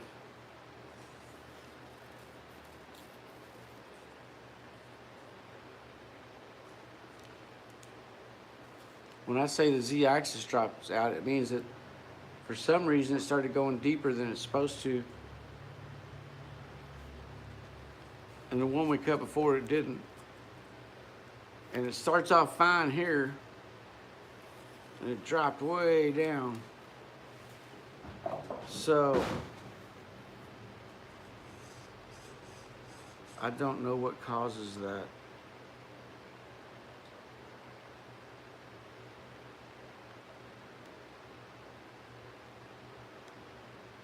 Well, that's pretty sad, man. That's a lot of money I make off that. And if I can't fix that, that's a negative. So I pulled that thermometer out. I gotta write down the time.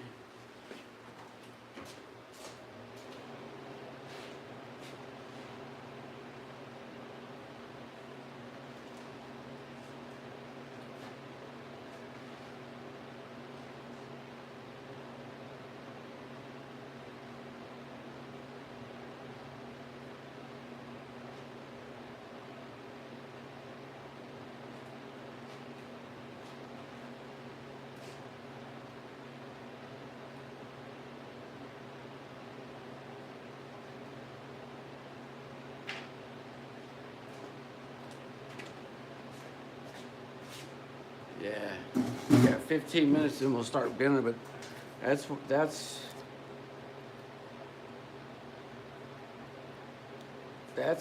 a bad thing for me.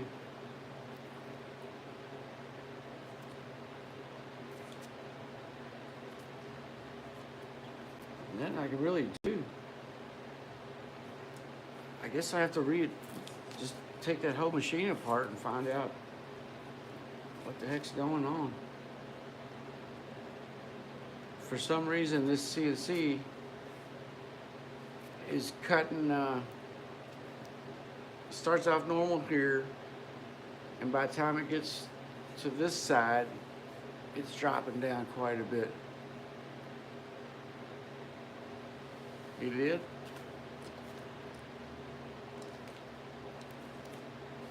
Well, that's disappointing, dude. That's like my paycheck. My paycheck just went out the door.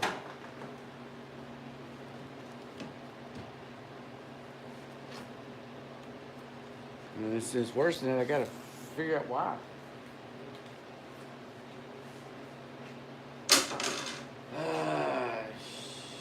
Sugar.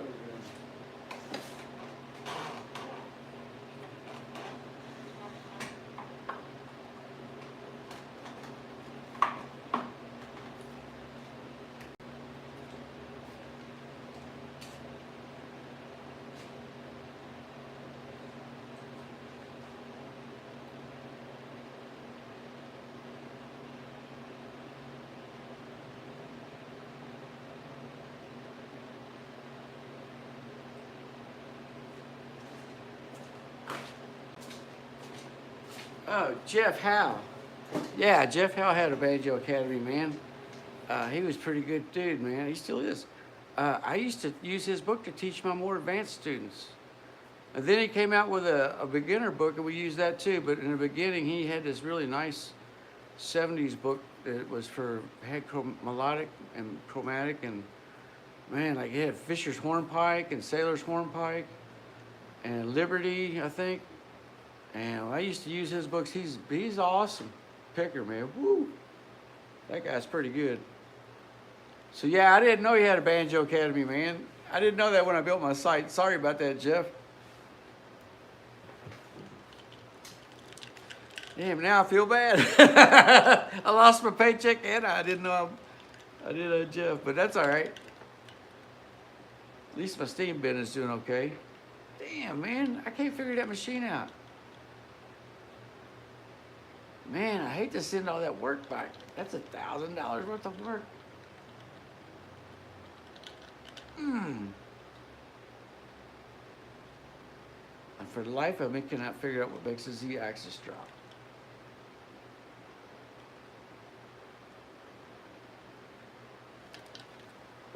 And the fact that it did the first one means it's not a software problem, it's something in the machine.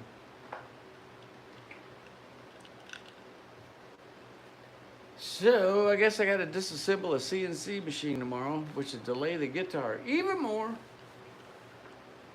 And that's how this works in the business.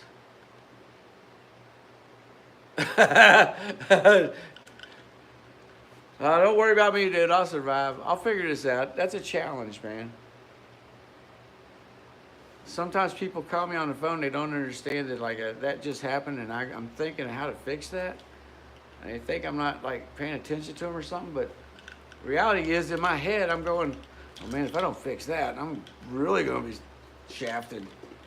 So I'm like talking to him like, yeah, okay. Like my brain's going, dude, if you cross X, Y, and B and square Newtonness of the hypotenuse and get a possum at midnight and go backwards across the sun line and cross the equator, it'll work. That's what's going through my head when I'm like, oh, I'm gonna lose my paycheck. So I'm trying to, anybody ever calls me, that's why I act strange sometimes. So, man, a Z-axis on a CNC machine dropping. Normally a CNC, if it's loose, it won't go down because it's loose, you know? It won't go down. So it can't be that it's loose.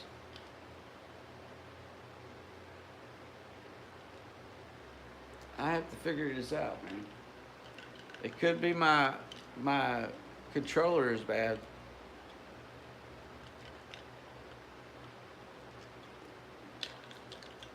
But I'll just keep steam bending and maybe I can figure it out in the meantime. Probably got another 10 minutes here. Ooh.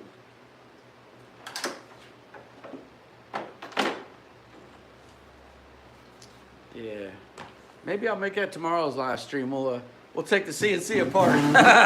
That'll be tomorrow's live stream. Y'all see me take a sledgehammer to a CNC machine. It's kind of like that copy machine in that movie where they busted up with a sledgehammer. That's what I feel like with that CNC machine right now. Ooh. They just don't drop. They just don't drop. That's impossible. Maybe I got a ghost. Woo!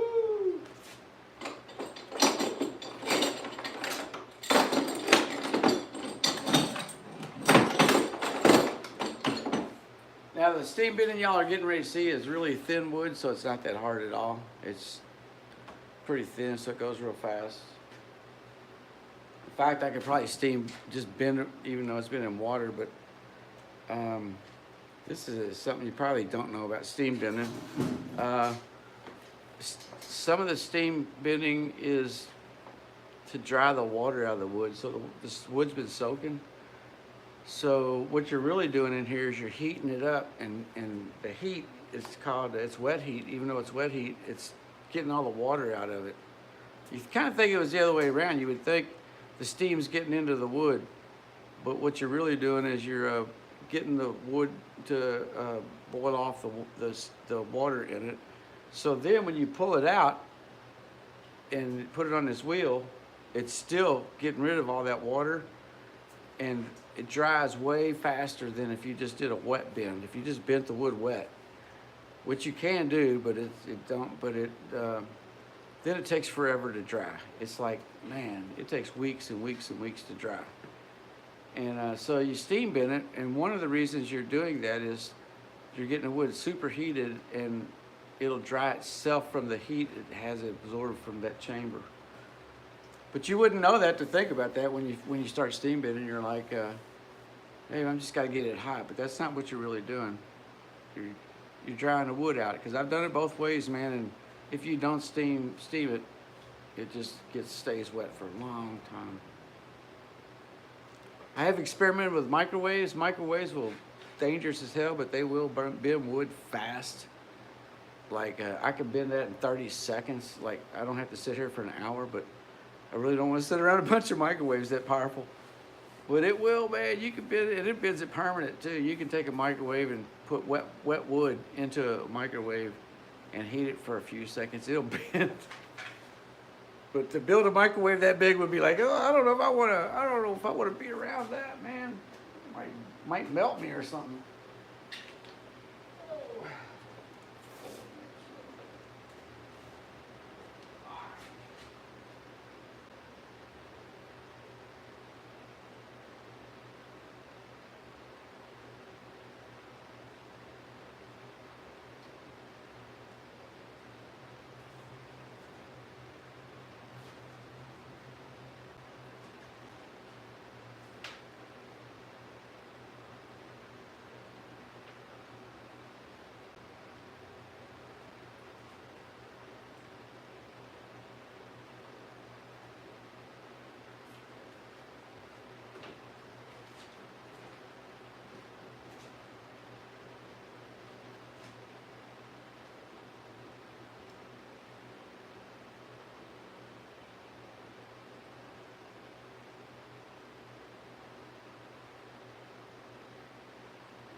All right, looks like we got like 5 more minutes before this thing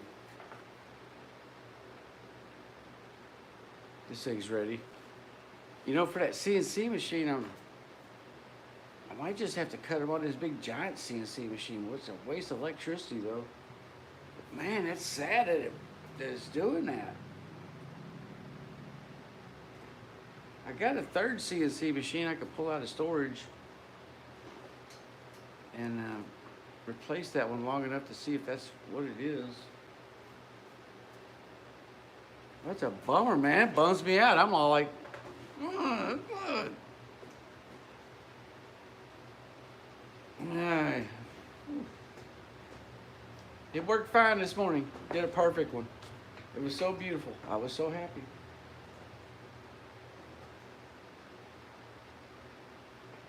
I even checked it to see if it was doing it when I checked the gantry. See, we got about 4 minutes. Then we steam bend. And I sit here in the stool going crazy. Oh, check out my stool, man. Got this Grizzly. Grizzly.com, man. It's a Grizzly stool. Flat out Grizzly it is.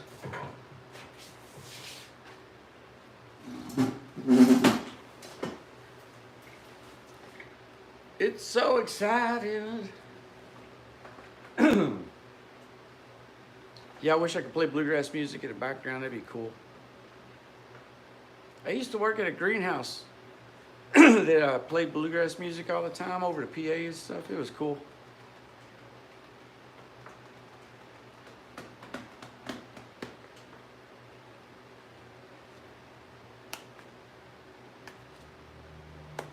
Yeah, after this round, I'm gonna go eat some lunch, man, because that crushed me, hurt my soul.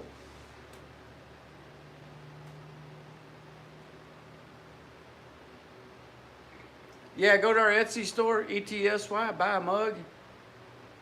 We got Sad Mouse design. Our biggest item is the Viking shield Christmas ornament.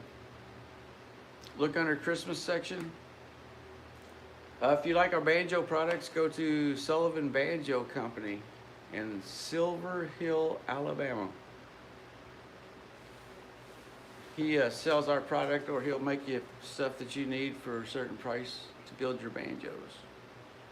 He can give you pre-cut things. He can give you rough rims, or not give you, but sell you rough cut rims. He can give you fine cut rims. He can give you shaped already, ready for whatever tone ring. He's a master. He's like the wizard of banjos. So all you gotta do is say, I need a wood rim for 1952 Gibson Master Tone, whatever, blah blah blah, and he'll go, okay. He'll send you a bill and cut one out for you.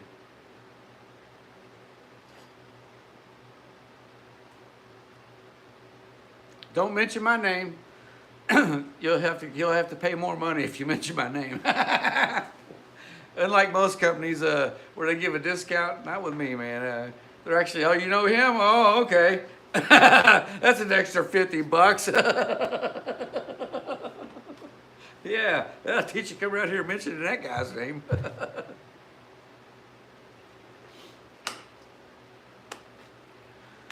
Oh man, it's so exciting waiting for these rooms.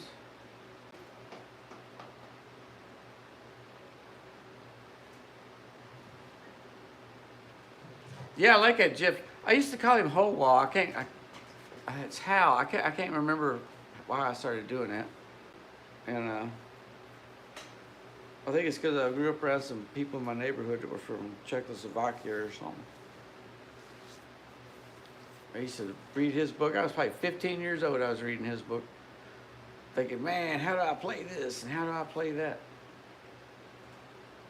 He was very, very, very much an inspiration to me. Because all I had was the Earl Scruggs book when I was growing up, you know. Seeing a new book like that come out with all those hot licks in there, whew, I must have made it $100,000 using them things.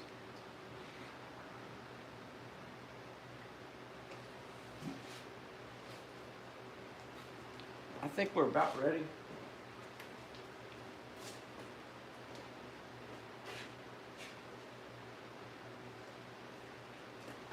Yeah, we're ready. Okay, so here we go.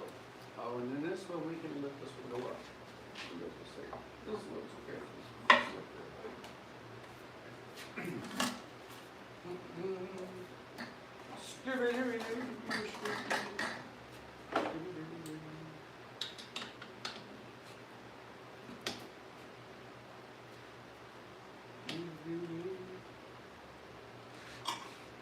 Hey, my nose has been itching all day.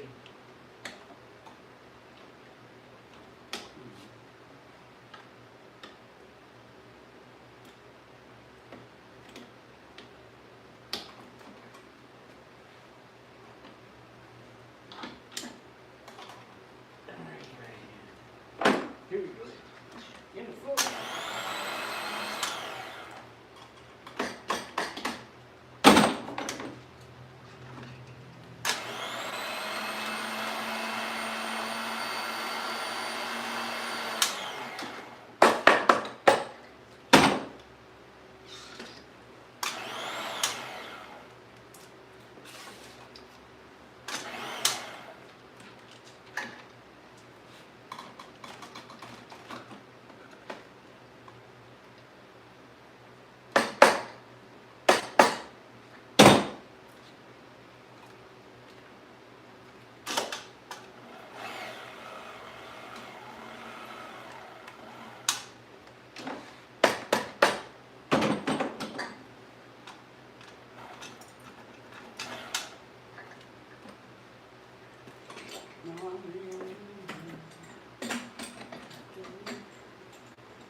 Now these are thin wood, man. See how thin that wood is?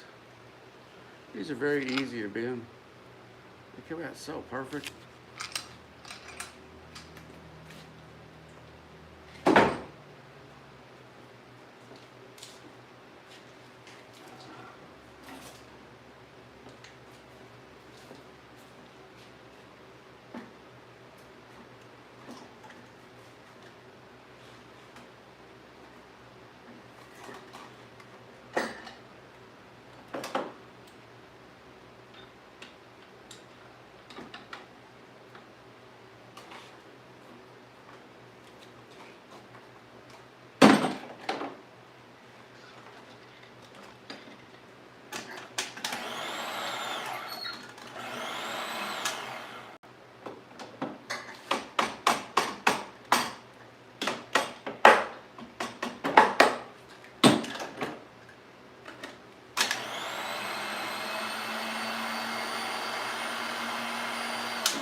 Now, you see that? Got a little bit of a thing right there. I'll put a clamp on that.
That's a beautiful one. Very, very beautiful.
Hmm.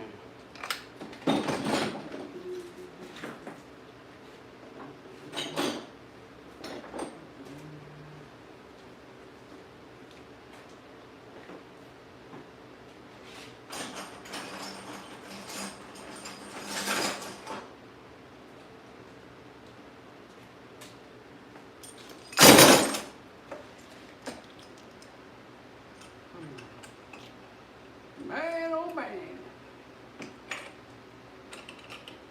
Woo. Pretty good, but I had to put a C-clip there because I didn't like that little bump. I don't like this one either.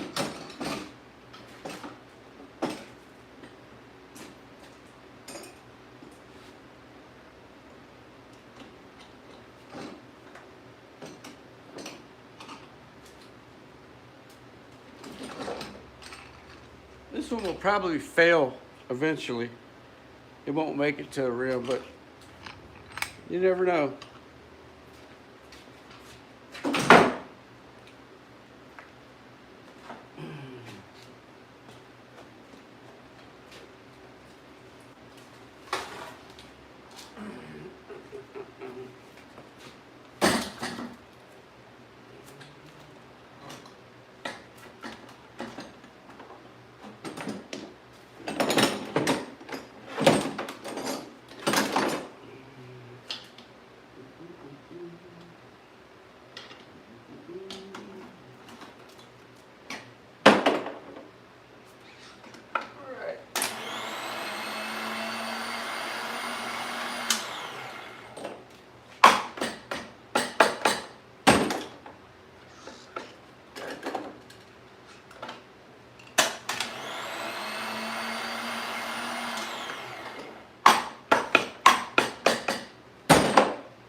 No. Can I save you, baby? See if I can save you, baby. Whoa, don't save me. I saved you, baby. Woo.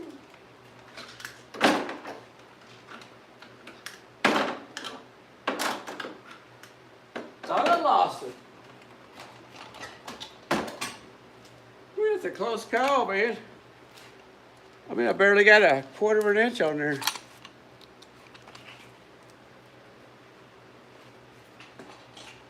Oh, baby. Baby.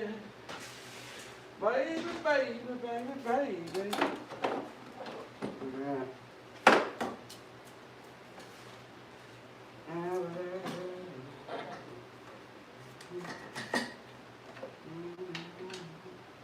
Ooh, we got a biggie. We got a biggie.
Oh, come on.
I don't like this one at all. You are inferior. I will make you inferior. So you know I can be inferior.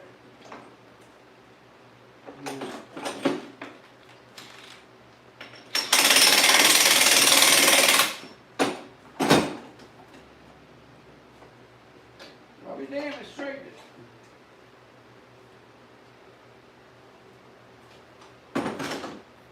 Just in case. Let's see a slight thing. It might be.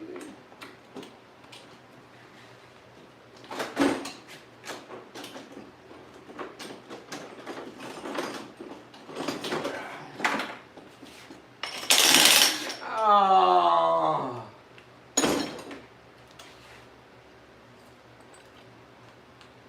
Split it black.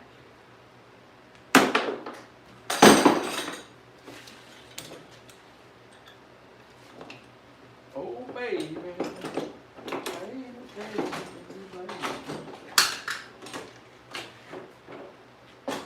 Put one down here.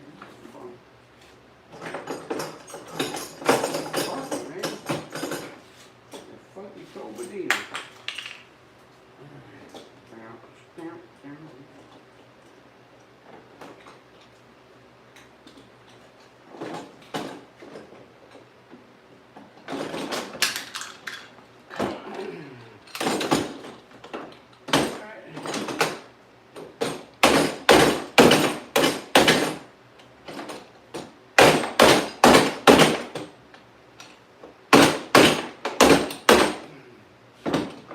All right.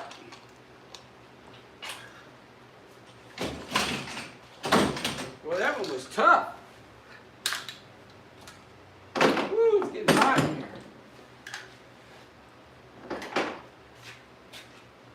Got plenty of water. Let's keep going.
The way they're supposed to be. Woo.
That's a perfect one.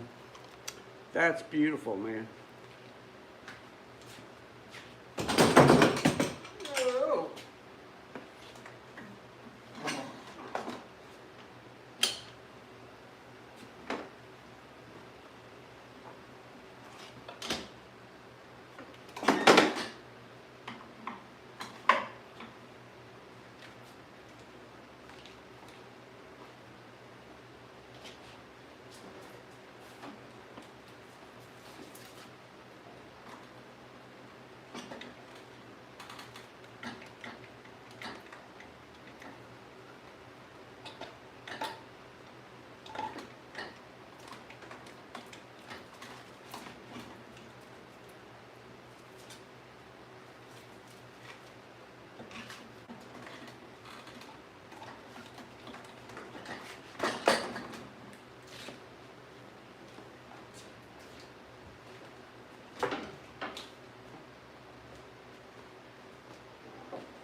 Ah.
All right.